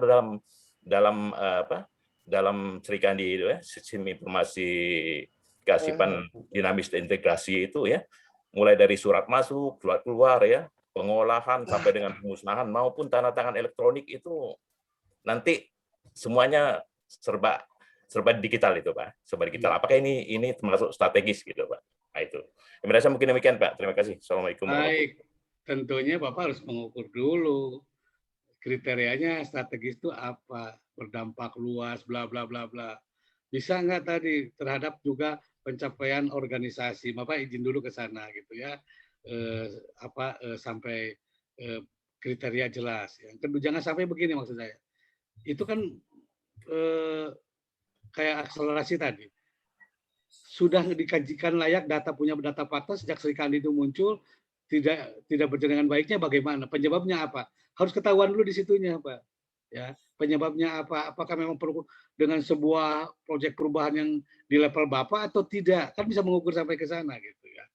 Yang kedua tentang akselerasi juga tadi harus ada ukuran yang jelas. Jangan sampai ya yang sudah ada kalau gini. Intinya gini, supaya itu lebih cepat perlu ada kebijakan yang sifatnya kebijakan dari Bapak apa gitu. Yang berupa inovasi ya. Inovasi yang Srikandi sendiri sebenarnya kan belum jelas dievaluasinya, tiba-tiba kita lakukan perubahan. Harus ada evaluasi dulu Pak gitu ya. Yang kedua mungkin tentang tadi apakah boleh dalam ya, kalau secara umum boleh-boleh saja. Bahkan Pak, kalau dulu kan tabu lah kita kalau umpamanya sering dianggap plagiat gitu ya. Nah sekarang boleh kalau Bapak ini boleh Bapak merujuk pada proyek perubahan yang lain yang sebelumnya. Maka dalam latar belakang itu kalau dalam tesis kita suka ngelihat kan boleh ngerujuk ke tesis-tesis lain. Dalam proyek perubahan pun boleh sekarang. Kalau dulu kan nggak boleh. Kalau sekarang boleh. Coba lihat di latar belakang menjadikan rujukan dari tesis-tesis sebelumnya. Maka silakan saja nanti Bapak kalau memang itu dirasakan berdampak luas, dirasakan strategis untuk organisasi, ya mangga-mangga saja. Nanti kita dikonsultasikan dengan mentornya. Jangan sampai Bapak terjebak hal teknis untuk JPT gitu. Itu aja mungkin Pak ya. Baik, terima kasih Pak. Tunggu. Pak Yan, mangga Pak Yan. Mana waktu? Tadi di Bu, di situ. Pak Yan, mangga. Tadi Pak Yan mau bertanya, mangga. Iya, siap. Assalamualaikum warahmatullahi wabarakatuh. Waalaikumsalam. Pak Gugum yang saya hormati, Pak Bambang dan rekan-rekan sekalian. Pak Yan itu DPPK panjang-panjang teh. Iya namanya Pak, panjang Pak. DPPKB, PPPA Pak. Iya. Itu Dinas Pengendalian Penduduk, Keluarga Berencana, Pemberdayaan Perempuan dan Perlindungan Anak Pak. Jadi gabungan. Di rumah sakit ya jalannya? Jalan rumah sakit ya? Gimana? Di jalan rumah sakit itu? Oh, sekarang sudah pindah, Pak. Sudah pindah. Iya. Karena kemarin kita dapat musibah banjir bandang itu tadi. Ya. Oke, mangga Pak Asep. Pak Yan, mangga. Menyimak dari dua pembicara tadi, terutama Pak Gugum, ini memberikan besar harapan kami, Pak, semua. Kenapa? Karena Pak Gugum diawali dengan Jabang Tutuko tadi, kemudian dimasukkan ke Kawah Chandra di Muka, di Gemleng ya. Kemudian kita keluar dengan keadaan terang benderang karena kita sudah memiliki beberapa wejangan, arahan, bimbingan, penguatan-penguatan, penyemangatan. Dan kami ingin menyoroti apa yang disampaikan oleh kedua pembicara ini dari sisi hal yang positif, Pak. Tidak berkeluh kesah, tidak berputus harapan, tidak berkecil hati, justru kami sekarang sudah menjadi terang benderang dengan penjelasan-penjelasan Kang Gugum tadi. Nah, tinggal nanti kita akan mencoba bagaimana secara konsolidatif kita akan membangun tim efektif secara internal dulu di dinas kita. Kemudian dari konsolidatif tersebut kita akan membangun pula koordinasi dengan berbagai stakeholder, insya Allah Pak akan kami lakukan tersebut. Kemudian kita pun ingin menggunakan arah komunikasi yang dua arah dengan berbagai stakeholder dan konsultatif ya. Proses konsultatif dengan terutama mentor Pak, karena mau tidak mau mentor ini adalah penentu akhir dari proyek perubahan kita, disetujui ataupun tidak nanti akan ditentukan oleh mentor itu sendiri. Dan kita pun ingin membangun secara kooperatif dengan berbagai dinas instansi yang mungkin nanti bisa membantu. Kalau di kami ada dinas kesehatan Pak, ada dinas pendidikan, ada pemuda olahraga, BPMPD, PKK, kemudian P2, TP2A yang insya Allah nanti akan dilibatkan di dalam sebuah tim efektif kita. Jadi intinya kami ucapkan terima kasih atas taking ownership yang disampaikan oleh Pak Gugum sama Pak Bambang ini yang telah memberikan harapan besar bagi kami untuk bisa melakukan yang menjadi ganjalan kita di proyek perubahan dari mulai rancangan sampai nanti ke seminarnya. Jadi insya Allah kita akan hadapi, kita akan jalani, kita akan nikmati, dan kita akan syukuri semua yang telah menjadi bukan lagi menjadi beban kita, tetapi ini akan menjadi tanggung jawab kita semua. Terima kasih Pak Gugum dan Pak Bambang. Assalamualaikum warahmatullahi wabarakatuh. Waalaikumsalam warahmatullahi wabarakatuh. Sami-sami Kang ya.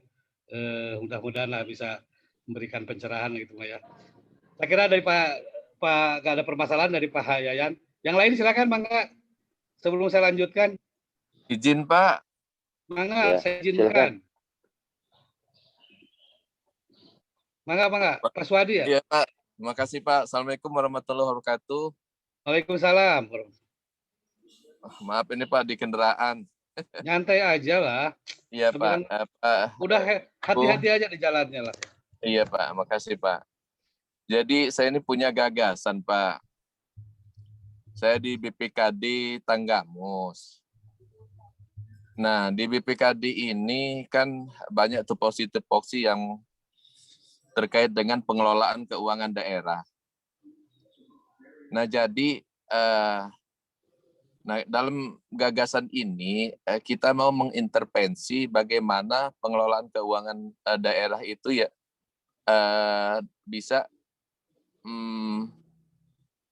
bisa baik lah ya. Tentunya dilakukan dengan sumber daya yang profesional, Pak. Ya. Nah, dalam rangka mempersiapkan sumber daya yang profesional itu, kita nanti ada pemberlakuan begitu. Nah, yang saya tonjolkan di sini, Pak, saya ini punya gagasan ingin justru perlakuan terhadap SDM itu yang akan kita tonjolkan, Pak. Jadi bukan terhadap pengelolaan itu sendiri. Gimana, Pak ya? Pandangan Bapak seperti apa, Pak? Oke, baik Pak Suhaidi. Ini tadi terkait juga dengan kompetensi pengembangan kualitas SDM. Ini apakah kewenangan di wilayah situ atau tidak. Yang kedua, tentu kalau Bapak berangkatnya dari pengembangan SDM dalam konteks kebutuhan kompetensi yang dibutuhkan di situ, harus ada ukuran yang jelas. Ya. Umpamanya bahwa di BPKAD ini untuk strategi yang akan dibangunnya tadi bagaimana yang Bapak sebutkan di awal. Maka dibutuhkan kriteria atau kompetensi orang dengan kriteria demikian gitu. Terus Bapak kan kalau langsung dibebankan ke situ khusus pengembangan SDM nanti nggak nyambung gitu, Pak. Kalau dengan yang persoalan yang dihadapinya. Maka kalau mau ke arahnya ke sana tentu ya harus ada kriteria yang jelas juga, dibuat kriteria standar-standar untuk pengelola keuangan tadi. Nanti Bapak kerjasamalah dengan BPSDM untuk menyiapkan sumber daya manusianya tadi. Apakah hanya memang permasalahannya betul-betul karena memang kualitas SDM yang tidak memadai, ataukah Bapak punya terobosan kalau umpamanya nunggu penyiapan itu kan lama juga, punya nggak umpamanya menggunakan model yang bagaimana gitu untuk sambil menunggu menyiapkan kualitas SDM-nya. Karena kalau kualitas pengembangan kompetensi, saya kira kewenangannya kan tidak di Bapak gitu loh. Kewenangannya kan ada BPSDM kan, di sananya gitu. Izin Pak Gugum. Ya. Izin Pak, terkait dengan pengelolaan keuangan daerah ini Pak. Jadi ya, indikator kita kan akan bagaimana pengelolaan keuangan daerah itu baik kan. Nah, ada indikatornya tentunya kan. Ya. Nah, indikatornya mungkin ada opini pemeriksaan BPK misalnya kan.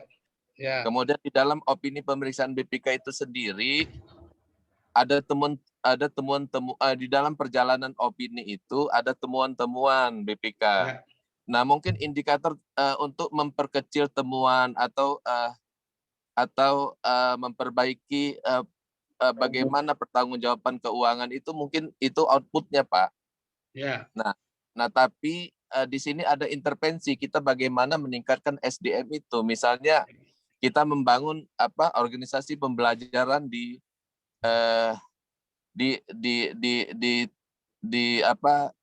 organisasi itu di BPKD. Mungkin itu Pak. Di organisasi pembelajaran di dalam rangka peningkatan pengelolaan keuangan daerah, mungkin gitu Pak. Boleh kalau kayak gitu Pak. Jadi bukan, tapi paling tidak tadi disampaikan data-data di awal, ya temuan sekian ya. Nah, tapi Bapak bisa menganalisis di situ dari hasil tadi bahwa sebenarnya kondisi ini lebih banyak diakibatkan oleh kualitas pengelolanya. Yang penting bisa mendukung ke sana. Maka ada perlu peningkatan kapasitas pengelola kan gitu ya. Maka Bapak punya gagasan contoh membangun LO lah gitu ya, menghidupkan LO di situ, learning organization. Mangga, tapi tadi ada analisis yang jelas mengarah ke sana. Punya data fakta yang menyatakan bahwa itu dampaknya dari sana gitu, dari kualitas SDM-nya gitu. Oh iya ya. Jadi harus ada nyambung, jangan sampai nanti mungkin ada faktor-faktor lain yang signifikan yang bukan manusianya gitu. Karena di sini kualitas itu, maka nanti Bapak juga bisa membreakdown ya standar kompetensi apa untuk para pengelola tadi gitu. Gitu iya, Pak, iya. supaya menunjukkan. Gitu mungkin Pak Suhaidi ya. Iya Pak, makasih Mas Bambang mungkin mau nambahin Mas Bambang? Izin Pak Gugum. Mana Pak? Suara saya kedengaran nggak ya? Mas Ade, Pak. Kedengaran Mas Bambang kedengaran. Suara saya kedengaran tidak halo? Kedengaran Pak. Pak. Jelas Pak. Jelas Pak. Halo. Ya, silakan. Halo. Ya, Halo, ada Pak Mas Dodi, Bang. suara saya kedengaran Pak Dodi? Kedengaran Pak. Halo. Aman Pak. Kedengaran Dodi? Pak, aman Pak, kedengaran. Halo. Kedengaran Pak Pak. Bambang Dodi. yang kedengeran dari kita. Halo, suara saya kedengaran tidak? Kedengeran Bapak. Halo. Oh Pak Bambang. Oh berarti yang Gangguan Bapak. jaringan ini ya? Dilanjut Yang dulu Pak Mas Bambang. Bamnya Halo. yang Pak Gugum. ada. Pak Gugum. Ada. Ada Pak, ada. Udahlah, langsung aja yang pertanyaan kepada Mas siapa nih? Dodi Pak. Ada yang mau bertanya nih. Dodi Pak. Pak Kalsiadi, mangga, Sarolangun. Ya Pak, izin Pak, Monggo. Pak Gugum. Terkait dengan masalah proper ini Pak, jadi saya dilantik menjadi Kepala Dinas Perindak ini kan 1 November 2019. Yes. Sebagaimana komitmen saya dengan pimpinan, waktu itu ada 2 PR besar menurut saya yang harus saya selesaikan. Yang Halo. pertama, yaitu pemindahan pedagang kaki lima yang berserakan di pinggir jalan untuk masuk ke dalam pasar yang sudah dibangun oleh pemerintah daerah. Yang mana pembangunan pasar ini dengan biaya 50 miliar sudah selesai di akhir 2017 dan alhamdulillah pada tahun 2020 Pak dengan kami bekerjasama dengan stakeholder yang ada yaitu ada dinas perhubungan, ada dinas persampahan, kemudian ada Satpol PP, ini bisa dilaksanakan. Dan yang kedua ada lagi Pak, kami itu pernah dapat bantuan mesin kompon untuk mengolah karet yang diberikan oleh Dinas Perindustrian pada tahun 2011, dan sampai saat saya menjadi kepala dinas ini tidak beroperasi Pak. Artinya saya ada dua komitmen. Yang pertama untuk pasar itu sudah selesai, dan sekarang target saya itu mengoperasionalkan mesin kompon yang dihibahin oleh Dinas Perindustrian. Namun sebelum ini kami kan sudah ada ini Pak. Setelah saya menyelesaikan pasar, saya sudah mulai bergerak untuk operasional kompon ini Pak, dengan mencoba dialog dengan Baristan Palembang, kemudian dengan pihak Dinas Perindak Provinsi, dengan BI Jambi, dan ini sudah jalan Pak, walaupun tidak maksimal. Nah, kira-kira ke depan bisa ada itu kami lanjutkan Pak, sebagai proper. Terima kasih Pak. Assalamualaikum warahmatullahi wabarakatuh. Pertanyaan sederhana ke Pak Kasyadi, ya. Itu kalau nggak ikut PKN 2 bakal jalan nggak? Sederhana aja gitu. Kalau memang itu sudah bisa jalan, jalanin aja. PIM 2 mahal lah. Kalau hanya sekedar teknis lebih banyak. Jadi sebenarnya udah bisa jalan masalahnya gitu. Bikinlah yang terobosan-terobosannya agak strategis tadi. Kalau itu kelihatannya lebih teknis, dan saya kira kalau nggak PIM 2 pun jalan aja itu gitu. Itu lebih banyak kepada will kelihatannya gitu ya, goodwill kita. Jadi itu mungkin Pak Kasyadi ya. Mari kita bertanya ke kita, ini kalau nggak di Klaten 2 bisa jalan nggak sih? Oh jalan ya, jalan aja. Iya, siap. Gitulah ya Pak Kasyadi ya. Bisa jalan, Pak. Oke, kemudian Pak Dodi, mangga Pak Dodi. Ya, siap Pak Gunggung. Terima kasih. Di saya secara individu kemarin sebelum berangkat PKN sudah beberapa kali melakukan breakdown terhadap peraturan daerah tentang RPJMD, Pak. Ya. Karena di kami ini agak alot nanti pembicaraannya ketika tidak masuk dalam file rencana kerja jangka menengah. Kemudian coba saya breakdown kembali apakah masih ada permasalahan yang terdapat di rencana strategik yang ada dalam produk hukum daerah yang di SKPD, tingkat SKPD. Nah, beberapa latar belakang dan isu-isu aktual yang terjadi itu yang belum selesai, setelah di screening dari sekitar 93 indikator itu ada sekitar 16 sampai dengan 17 indikator lagi yang saya lihat itu bisa di breakdown kembali untuk segera diselesaikan, Pak. Nah, itulah mungkin dalam dokumen-dokumen teknis inilah nanti akan coba kita carikan sebuah tematik atau sebuah isu aktual yang ada berdasarkan turunan dari rencana kerja jangka menengah, kemudian rencana strategik. Karena nanti kalau memang kita lihat isu yang hanya nampak di permukaan itu, Pak Gunggung, kita debatnya terlampau panjang nanti dengan mentor. Tapi kalau dia dokumennya tertulis, itu saya kira hanya menyampaikan 1-2 kali kata saja. Karena dokumen ini sudah direncanakan dalam sebuah produk hukum daerah untuk 5 tahun ke depan dan di breakdown di Renstra, dan saya ambil hanya tahun terakhir saja, Pak, yang belum selesai di tahun 2021. Jadi sehingga nanti diskusinya untuk sebuah rencana perubahan di tahun 2021 ini tidak begitu panjang. Saya kira mungkin ini sepakat dulu lah kita semua peserta ini terkait dengan isu aktual yang diambil. Mungkin itu Pak Gunggung. Kalau memang harus diluruskan, saya tolong diluruskan, Pak. Ya, boleh-boleh saja, Pak. Tadi ini masalah teknis dalam meyakinkan. Kalau Bapak merasa itu keren, bagus, dan memang strategis, tadi berbicara data ya itu trik, itu model, itu gaya Bapak dalam meyakinkan stakeholder dan mentor. Kalau hanya ngomong doang, Pak, ini butuh perubahan, gini-gini, saya lagi diklat, ya mungkin diketawain juga sama Pak Bupatinya gitu loh. Tapi Bapak bicara dengan data fakta, ini loh kondisi existing yang kita hadapi. Perlu ke depan kayak gini, ini data-datanya. Jadi saya mohon Bapak mungkin bla bla bla bla, kan mungkin akan lebih meyakinkan. Ini masalah teknik komunikasi lah. Dan itu yang kita harapkan demikian gitu Pak Dodi ya. Silakan lah. Pak Gunggung, mungkin sedikit, mangga Pak Henry. Saya pikir kalau apa yang dilakukan Pak Dodi ini kelihatannya untuk dukungan pendanaan. Kalau memang dia di breakdown dari RPJMD, dari Renstra, ya kepala daerah TAPD nggak bisa lagi menghindar, itu harus didukung pendanaan full gitu loh. Kalau yang lain-lain ini kita ini kelihatannya bagus, tapi artinya ada isu-isu aktual atau inovasi-inovasi baru yang mungkin bermanfaat bagi organisasi kita gitu. Saya dukung Pak Dodi, kelihatannya untuk apa? Bagus itu Pak Gugum, biar dananya lancar itu. Makasih Pak Gugum.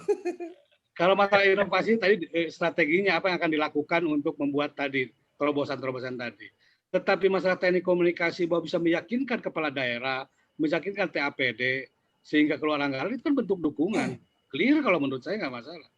Ya, bentuk dukungan mungkin kalau bupati sudah kayak ini ACC nih kasih dana, itu kan bentuk dukungan bupatinya, dia pemberian dana atau umpamanya yang paling berwenang saya nggak tahu untuk itu di kepala daerah. Kalau TAPD clear, ini kan bentuk dukungan juga. No problem kalau menurut saya. Tetapi yang harus dipikirkan apa yang akan dilakukan Pak Dodi ini bukan teknik komunikasinya tadi ya, kegiatannya inovatif atau enggak, menyelesaikan masalah apa yang dihadapi sebenarnya. Itu yang paling penting gitu. Siapa? Baik, sebentar mungkin nanti kita ngobrol lagi, saya supaya habis dulu di bahan ini ya. Sambil nunggu Mas Bam ini, Mas Bamnya lagi di swab ini. Ya. Ini thinking ownership, mungkin membangun komitmen bersama itu entah siapa ya. Di sini ada dikatakan antara mentor, ya, coach dan tim. Nah, Anda di tengah-tengah lah, bagaimana mengelola tim, kemudian mendapat support dari coach dan dari mentor. Intinya itulah ya. Kemudian dalam laboratorium kepemimpinan itu sama tadi itu dalam konteks membangun komitmen bersama. Sama juga waktu implementasi. Waktu nanti sesudah seminar, Anda harus mengimplementasikan. Ya tetap kita juga butuh dukungan dari apa namanya, dari stakeholder tadi ya, apalagi dalam implementasinya. Nah mungkin ini yang agak berbeda dengan diklat-diklat sebelumnya, karena ini pandemi, maka kita lebih menggunakan ya berbasis IT lah. Jadi IT based dalam proses mentoringnya. Memang agak susah juga kadang-kadang kalau menjelaskan sebuah proyek perubahan terus pakai ber-email-emailan atau pakai Google Meet atau pakai Zoom atau pakai Skype, kadang-kadang agak susah nyambungnya gitu. Tetapi kita cobalah. Saya sering biasanya di awal-awal mereka suruh ngirim ke saya periksa, saya kasih koreksi, saya kirim lagi. Dan kalau dengan saya biasanya coach, saya nggak tahu juga apakah saya yang membuka diri atau kadang-kadang pesertanya seenaknya juga gitu. Jam 1, jam 2 kirim email untuk dikoreksi, ada juga kayak gitu. Tapi saya suka layani loh, sampai jam 12 saya layani. Pagi-pagi sudah clear jawabannya gitu ya. Nah, ini dilakukan mungkin dalam proses-proses selama laboratorium kepemimpinan. Jadi maksudnya begini, begitu Anda sudah implementasi, jangan terus gak pernah lagi ngehubungin coach gitu loh. Datang-datang menjelang seminar aja. Ini agak ribet biasanya. Ya paling tidak coachnya juga, ini kok saya dianggap sebagai coach apa enggak gitu. Kalau saya biasanya bikin sebuah grup, saya sering komunikasi dengan teman-teman di grup itu aja lah gitu ya. Ini tadi laboratorium kepemimpinan sama lah gambarnya. Saya kira coaching nggak perlu dijelaskan. Coach adalah para widyaswa, pegawai lainnya ini sudah ditunjuk semua lah. Ya, ini kriterianya sih. Saya nggak tahu masuk kriterianya atau enggak lah. Jadi coaching ini proses memberikan bantuan bagi orang lain untuk mengembangkan cara berpikir. Jadi jangan pernah berpikiran bahwa semuanya coach itu bisa segala-galanya di sini. Tapi kita akan membantu, kita hanya partner, kita hanya mitra, supaya Bapak dan Ibu tenanglah dalam melaksanakan atau bisa nyaman gitu. Kemudian membantu Bapak dan Ibu memperdalam pemahaman tentang pengetahuan dan keterampilan, mempertajam keterampilan yang telah dimiliki, ya, dapat dipergunakan memetakan perubahan yang kemungkinan besar berhasil. Jadi ya pertimbangan lah sifatnya dari coach itu. Idealnya demikian, tetapi tentu tadi yang paling tahu masalah, yang paling tahu solusi adalah kita. Tetapi kelogisan tadi tolong dikomunikasikan dengan coach dan mentor gitu ya. Mekanismenya mungkin tadi kalau kita kan nanti modelnya ya daring lah, pembelajaran di kelas dan di tempat kerja. Jadi nanti selama proses kita berjalan ya.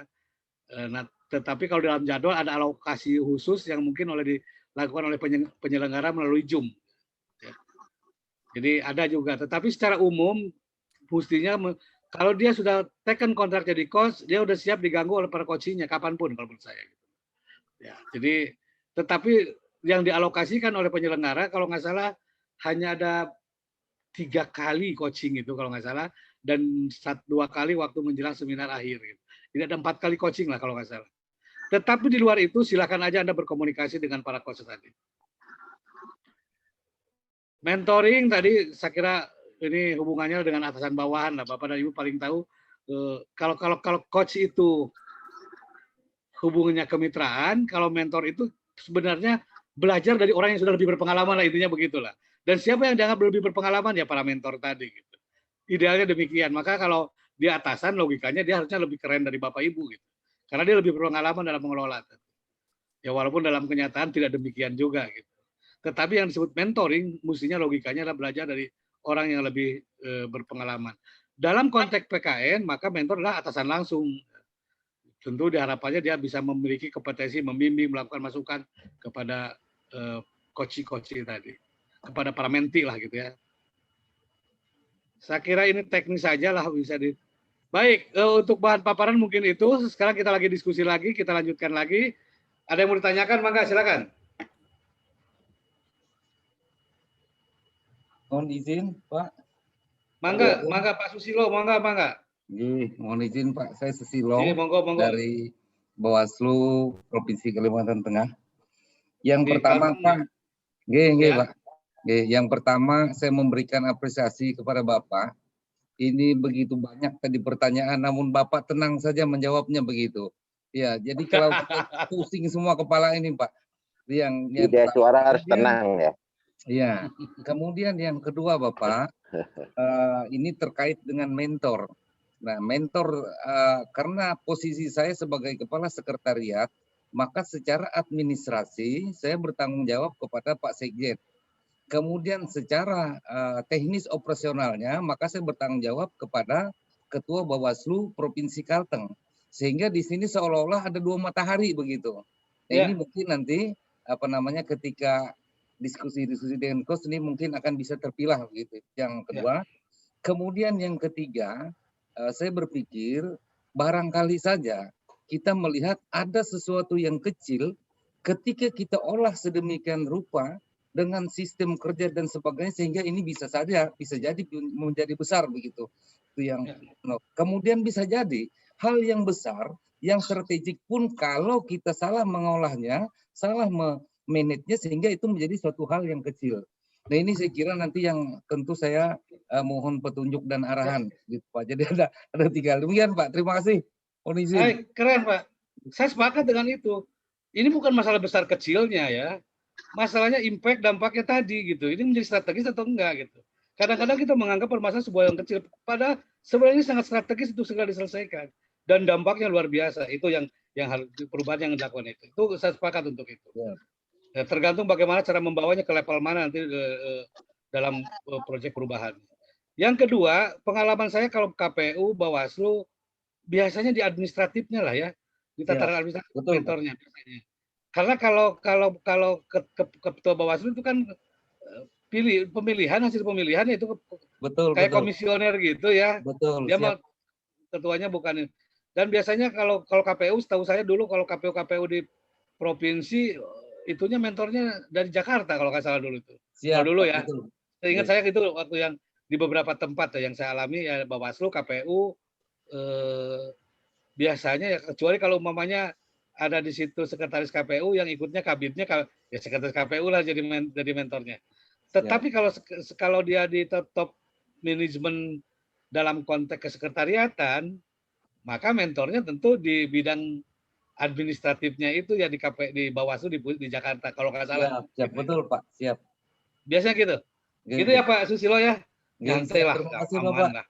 Berpikirnya tapi saya nggak pernah melihat sebuah perubahan permasalahan itu gede kecilnya, tetapi bagaimana yang kita lakukan itu sangat strategis ya dan berdampak luar biasa. Itu aja kebermanfaatannya. Gitu ya Pak ya. Siap. Terima kasih Bapak. Iya. Mas Bams. Siap. Kedengaran Pak Gugup? Kedengaran. Eta pakai naon di luar Hejo. Siap. Terima kasih. Ini kebetulan saya sudah kegiliran, jadi saya bisa Ya, ini maaf nih sebelah puskesmas, tapi saya sudah di antigen ya. Baik, jadi pada prinsipnya bahwa kegiatan tadi ya indikator strategis itu memang bisa dari berbagai sudut pandang ya, dari sudut perspektif itu dituangkan ya pada saat kita membuat analisis diagnosa analisis atau diagnosa organisasi. Jadi di situ ada istilah Bapak Ibu sekalian, kalau dalam proses analisis itu ada input, ada proses, ada output, ada outcome. Nah, dengan demikian input ini akan bervariasi.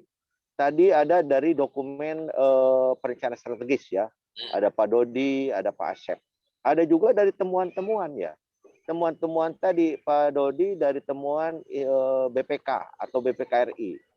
Atau bisa saja juga temuan atau masukan dari LSM ya, atau dari masyarakat, dari publik ya. Itu juga bisa menjadi satu input ya. Termasuk juga situasi kondisi yang tadi Pak Susilo itu diinformasikan ya, input itu. Nah, dengan demikian input juga diinformasikan data-data ya. Data-data bisa dia kuantitatif, bisa kualitatif, diinformasikan input itu. Jadi ada berbagai input yang berkaitan dengan legalitas ya. Ada berkaitan dengan isu strategis ya, input itu. Ada juga berkaitan dengan hasil-hasil temuan dan lain sebagainya.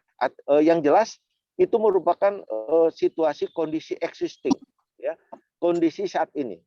Bisa saja kondisi saat ini apakah dia sudah berulang-ulang, berarti ada data time series begitu ya.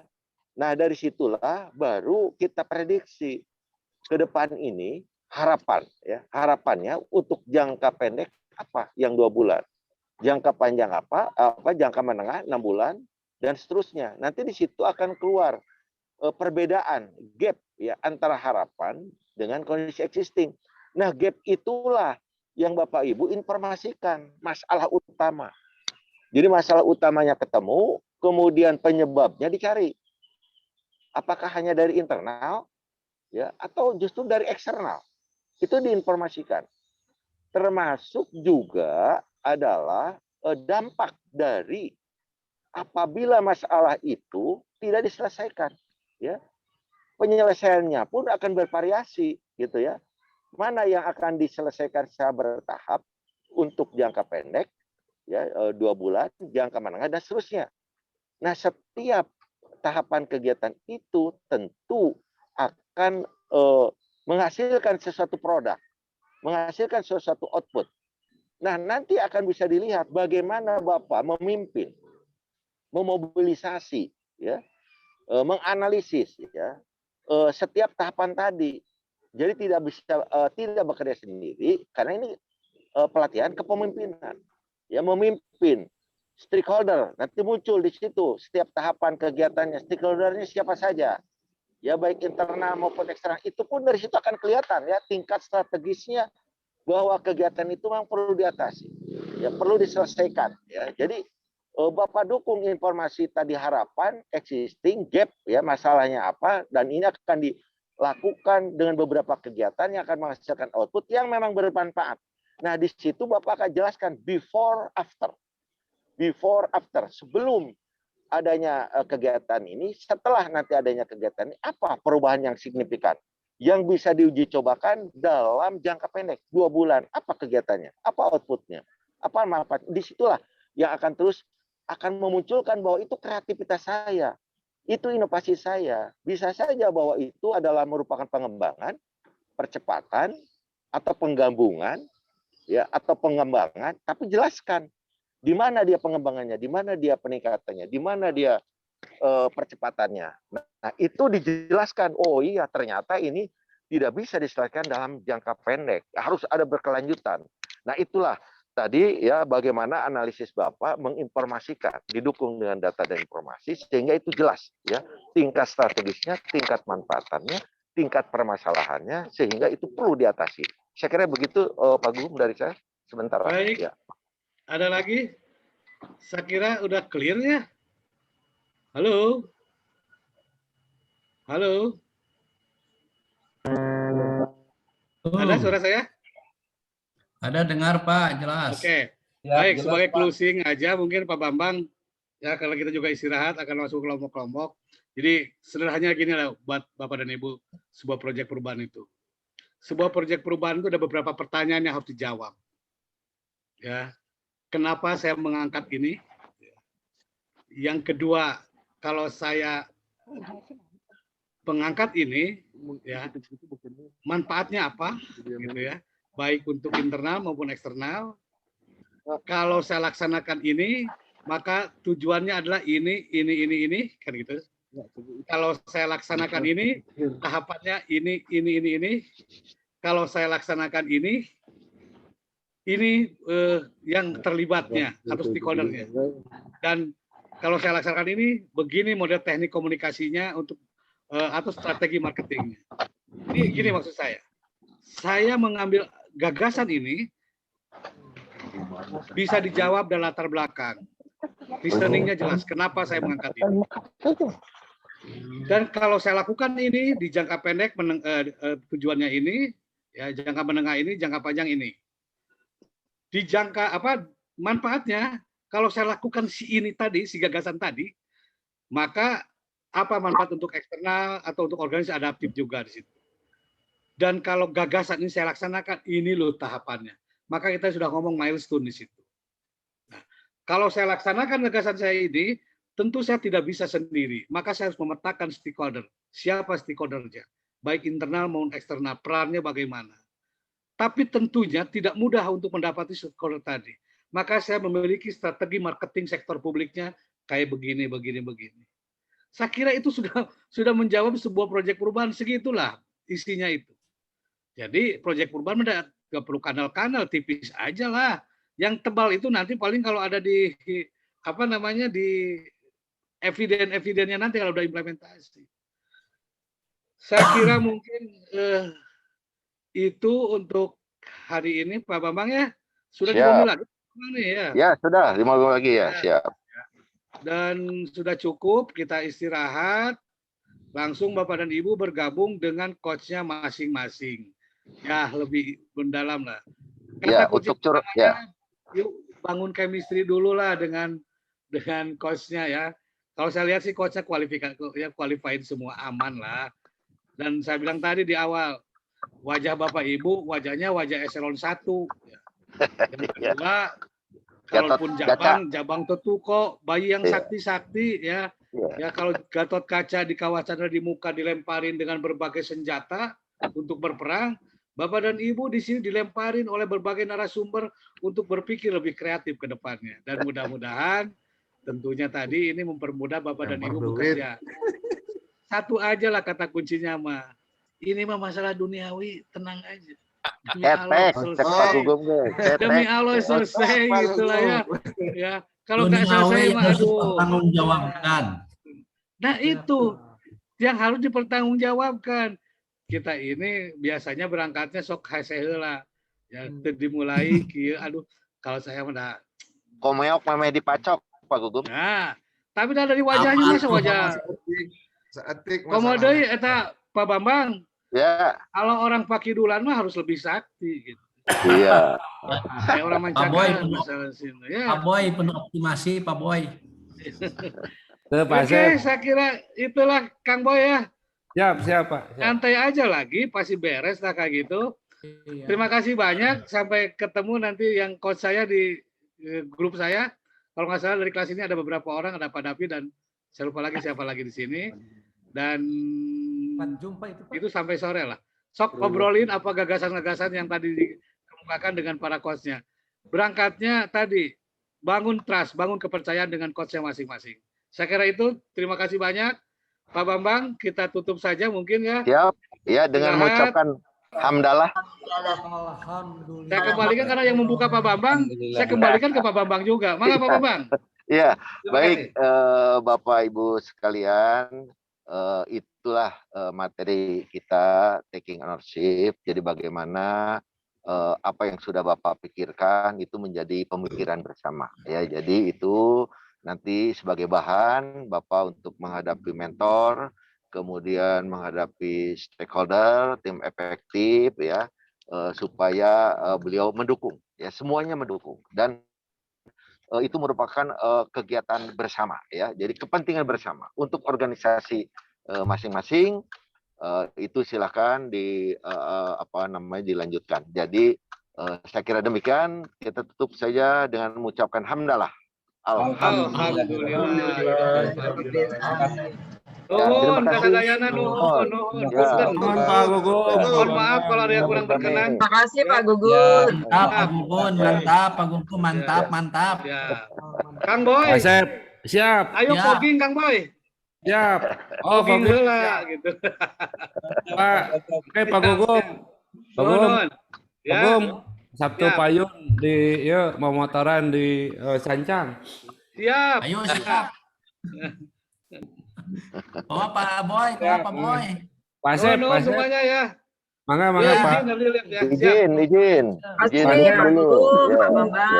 Pak Asep jika memeti anyar kawin geuningan teu diajarkeun oke begitu di rapalan bisa jalan sorangan. Nah, proper kayak gitu. Nah, proper juga sama gitu kan bingung begitu habis dirapalin mah langsung jalan sendiri. Jadi harus penuh optimis kata Kang Boy. Nah, gitu. Tenang we. Optimis dan terukur. Ayo orang ngetril Pak Boy. Siap. Orang Pak ngetril Dikti. lah. Ulah mikiran proper wae orang ngetril. Siap. Pak Boy mah terus jantan. Tinggal seminar Pak Boy mah. Iya, ke seminar. Pak Boy, saha mentornya Pak Boy? Aya we mah beja-beja. Langsungnya Pak Gubernur. Aya informasi mah. Sekda. Oh, Pak Sekda, tapi kamari jadi komentor, rada berat. Oke, jadi komentor teh. Saya kemarin jadi komentornya Sekdis. Pas begitu selesai, saya harus nanda tangan eta teh dengan surat pernyataan akan melaksanakan propernya Sekdis. nah eta. Nah, ke Sekda mau enggak kena Ditagih lah, ditagih. Iya, ditagih Pak Asep itu. Iya. Padahal kan itu tergantung KPD juga. Iya. Apalagi yang kaitan konsekuensi itu Pak, janji Pak. Iya. Janji. Ya, Pak, Pak Yayan kahade eta. Pak Yayan. Alat kontrasepsi kahade kirang. Kalem. Tak ke Pak Boy ta. Ke Pak Boim ta. Yayan. Eta we angkat ta optimalisasi alat kontrasepsi. Pak Boy pengantin anyar ta. Ya, Pak Boy geus pengalaman nu kitu mah sering. Asep, ini belum dibagi kelompoknya, masih istirahat ya. Sini. Pak Raja gimana kabarnya Pak Raja? Halo Pak Raja. Belum? Pak Raja udah keluar. Oh, ya udah. Alhamdulillah. Gua mau Yana itu. Kan di situ ada 3 lantai kan ya. Halo, Pak Asep. Admin mana admin ya? Admin. Ya. Halo Pak Asep. Iya Gimana, nih Pak saya Raja? saya sudah keluar, namun lagi menuju ke rapid test mandiri untuk pulang ke Natuna. Apakah positif negatif nih, belum lagi ngantri. Apa pakai antigen Pak Raja? Ya, cukup antigen dulu lah, mudah-mudahan negatif Pak, bisa pulang ke rumah. Amin Pak, amin. Ya, berarti Ini tinggal satu lagi ya. proses antrian. Pak Tapi Tommy. kalau dari Lalu Pak Raja. isolasi mandiri sudah keluar surat selesai isolasi dan dinyatakan sembuh. Dinyatakan selesai, bukan sembuh ya. Baru Selesai ya. Selesai isolasi. Ya, insya Allah lah. Dan Insya Allah, dinyatakan Pak Raja. sehat, insya Allah. Karena gejala nggak ada lagi Hasilnya kan. negatif Pak Raja ya. Biar Mudah-mudahan cepat rapid ini test pulang. antigen ini negatif. Amin Pak Raja. Itu dijemput keluarga Pak Raja? Temen rencananya kalau misalnya hasil rapid test ini negatif, besok langsung menuju ke Batam. Alhamdulillah. Gitu loh. Senin baru ke Natuna. Begitu. Ya. Saya Selamat lagi ya, antrian ini Pak di Raja. Kimia Farma. Doakan aja semua lancar-lancar aja. Amin Belum Pak Raja. Amin. untuk Pak Bambang sama teman-teman lain belum bisa ngikut nih secara penuh hari ini. Jelaskan aja dulu Demikian. Pak Raja. Siap. Makasih semuanya. Ya, Pak Raja, semoga sehat selalu. Apa yang tujuan?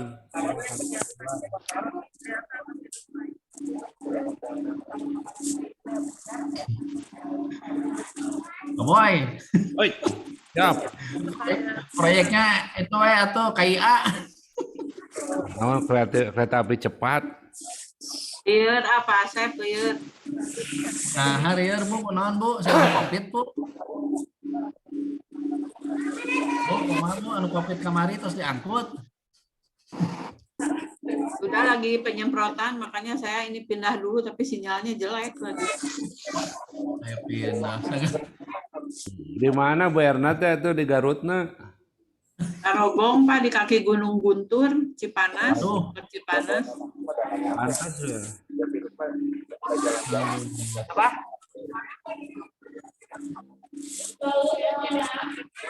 Di komplek banyak yang terpapar Pak Boy, jadi saya ngungsi dulu ke Ciledug, tapi kok di Ciledug sinyalnya jelek. Komplek mana Bu? Anu di Tarogong pengkolan teh Perumnas non Bu? Kereta Pak, Puri Cimanganten. Anu pas belokan ke Tugu.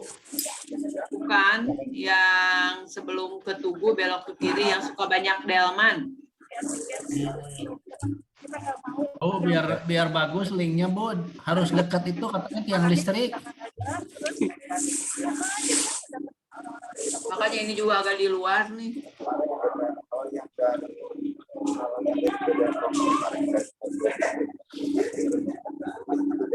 Tommy, gimana kabarnya Pak Tommy? Pak Tommy nggak ada sinyal di sana Pak. Ah, masa apa nggak ada sinyal? Ada Bu. Fasilitasnya enggak kan di barak di sana. Timnya di sana barak aman. Jadi satu barak 30 orang. Pak Tepi lagi mantau pemilu Pak Tepi. Manawi ya teh bade lapor, aduh nomor di antigen heula positif, juga tosan PCR Pak Asep. Saha positif? Abdi di Labkesda Pak Asep, di Labkesda di luhur di Ekman. Alah. Muhun. Terus PCR ta Can? Nuju atas mung hasilna pan PCR mah anger di antosan. Antigen positif Pak Tepi. Antigen positif atau sebelum itu. PCR-na paling Senin didapatkan. Aduh. Atau enak isoman ya Pak ya. Isoman pasti wajib mohon. Abdi bade nyanak. Aya gejala itu Pak. Ya flu, batuk, panas biasa we. Hati-hati lah. Jantan laras Pak Asep percis situasi kamari naon. Abdi curiga teu ka mana-mana pan ti saueuh ti sakolahan teh urang ti Jatinangor. Memang kategori kontak erat abdi sareng Pak Tommy. Iya. Iya, ada caket pisan muhun salikna. Komunitas ahli hisapnya di bawah komando Pak Boy. Caket keneh Abi atuh Pak Oh, Ibu keren muhun. Abdi semua kali caketna. Ya, Pak Boy komunitas ahli hisap. Tah eta. Tapi di Labkesda ya ge nya di tracing geus sadaya sabumi watos. Dati kamari teh ka mana-mana bade di sida di antigen heula sadaya di dieu. Ail betna di mana Pak? Kecamatan mana Pak Tepi? Abdi lebetna Bandung Kidul. Kujang Sari, Kang. Mohon. Terus di tracing oleh jajaran. Itu acan, ieu ka ieu we ka Labkesda langsung. Udah kalap kesda, ku abdi dicana keluarga ka dia. Pak nyuhungkeun itunya Pak, alamatnya Pak, ke abdi kontak sama Satgas di kewilayahan Pak. Mangga. Asal-asalan tatanggi abdi keuna, Kang Asep. Mohon nyuhungkeun. Kami Pak Tepi di abdi wae aya 13 jalmi sakomplek. Tah abdi ge percis, gigireun pisan rompok. Abdi gigireun rompok sampai kamari pupus isoman. Kita teh ngungsi menuju disemprot. Pentingnya Pak Erna sehat. Pak Tepi siap. Nyungkan alamat jelas. Mangga Pak Asep ku abdi. Pak Asep saya mah alhamdulillah Pak Asep negatif. Nya aduh eta Pak Boy mah keren sehat pisan euy. Kuat di mana-mana ge Pak Tepi. Di mana-mana ge. Di mana-mana ge ari komandanna pasti selamat. Eta jajaran anu Pasieun ku pamoy pasieun eta. Ari Pak Tepi, kontak eratnya di mana Pak Tepi? Kan Pak Tepi mau terpisah di sana duduknya. Nu penting mah baung kene. Mah teterangan aya kumpulan ahli hisab, Bu. Abdi mah dengan dugana justru kan kontak eratna di ditu di sekolah. Mari ti sekolah ka bumi teu ka mana-mana deui, terasa di bumi. Nah, matak baung. Tapi berapa hari ada gejala? Percis Bu, secara teori kamari kemis 4 hari, hari kelima percis bisa. Dinten. Tilu dinten Pak, ka opat ngapain Pak? Pak diwa-akeun ka abdi, Pak. Mangga. Mata kudu baung Pak Asep, ngarah imun tinggi. Alim Pak Boy alim mah. Ayo pada share itikaf ya nama. Itu itikaf mah iya jadi apa? Nggak kena matahari kalau itikaf mah. Ayo orang pemotoran Pak Boy ke mana? Ayo siap. Abi mending mau motoran Pak. Ieu mah gejalana teu tiasa monok we ngomongin stres. Kita mah kena dikekepan ku caroge Bu, ame monok Bu. Kapan kayak kedah 14 dinten. Penting mah hasil PCR tos negatif Bu. Ya eta Pak Boy. PCR. Jalmi tara cicing kemarin dicicingkeun 10 dinten langsung gering. Kade Pak Tepi mah kan tidak termasuk yang harus isoman, kade tah. Aduh. Biasana matara, misalnya ya kamari batak dicalikeun eta teh beuna. Tos jadi keuna. Abdi matara calik pisan juga kamari. Henteu ka mana pisan. Penciuman kumaha Pak? Asli. Henteu kaganggu. Teu. Alhamdulillah. Ai demamna tinggi Pak Tepi. Kumaha? Demamna tinggi. Pasti Bu. Kamari kantos tapi sakali. Demam kantos 38. Tapi udah langsung ke dokter. Pasihan obat. Tos, mun ti kamari kan yang ngambil momen Marios ayeuna ya. Nah, karasan ayeuna tiasana gitu. Jadi tak cangkat tawis eta mah. Mun di dia mah ada memang sadaya Bu. Hasilnya paling Senin saurna. Iya mah. PCR malam ya udah ngantri seueur. Nuhun aya tilu di. Nuhun. Sadinten Bu. Sareng dokter. Sadinten teh tambah kangge fasilitas Pak Asda. Abdi sadinten Bu.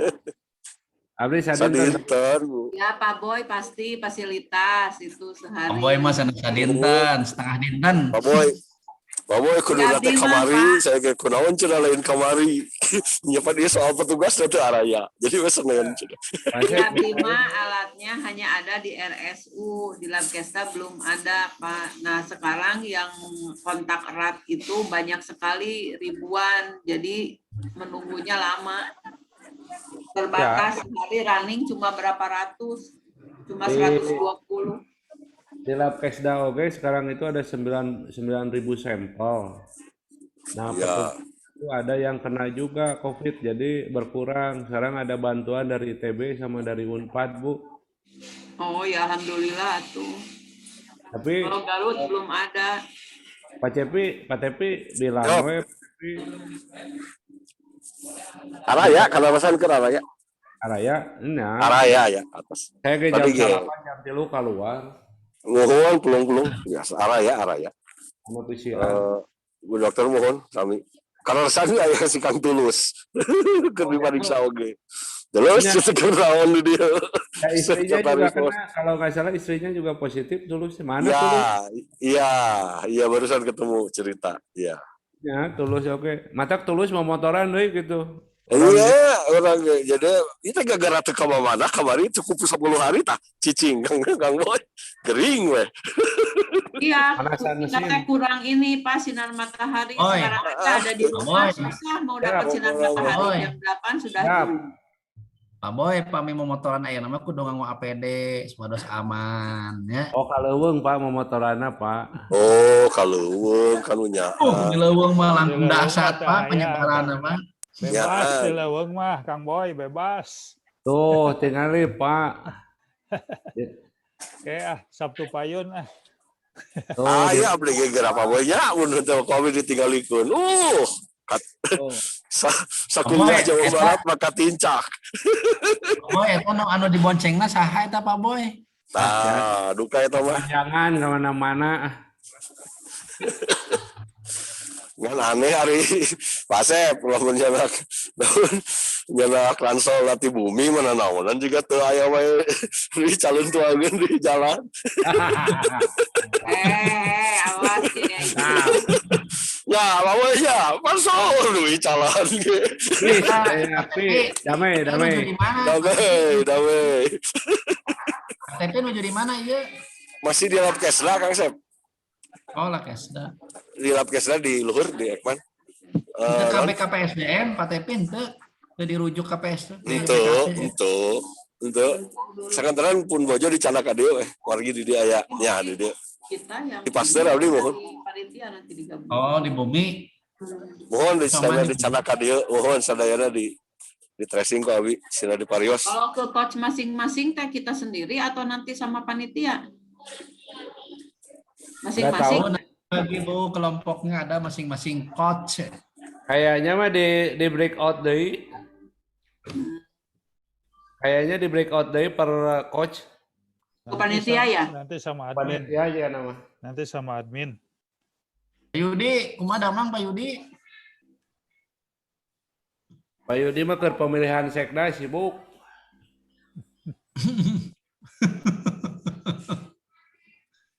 Nyalonkan tuh Pak Boy Nah, atos Pak. Abdi mah tukang temok dah Pak, hese Pak. Jadi tukang temok we. Tukang bangunan mah di tukang bangunan we ulah yang jadi sekda. Ya, setuju Pak lah, kayak nyalonkan gubernur banyak ka ditu nama. Nah, gitu, mending kena gitu Pak.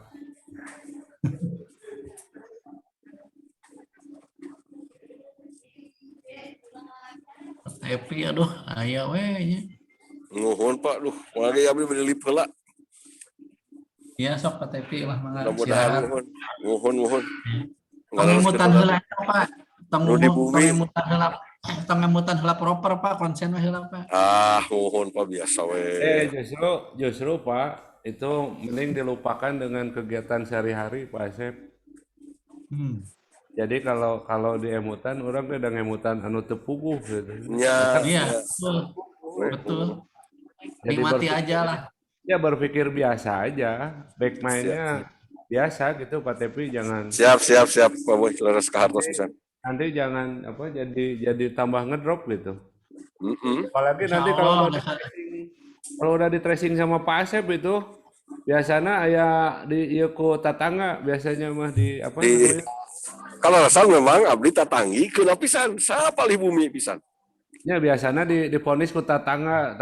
Jadi semakin sempurna jadi dua bumi. Pak Tepi kecamatan mana Pak Tepi? Bandung Kidul, Kujang Sari, makanya kesek apa sih orang wartosan. Tatanggi abdi atas keuna.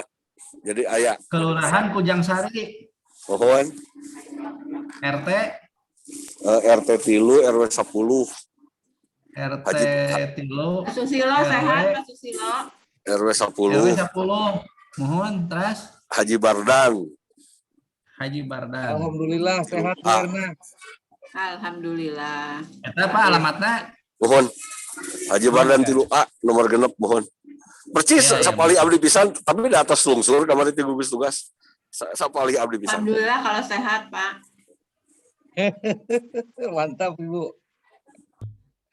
Emang kalau ibu-ibu mantap Pak Susilo. Nah itu dia. Ibu ketua Iya. Garuda. Harus mantap itu kalau ibu-ibu.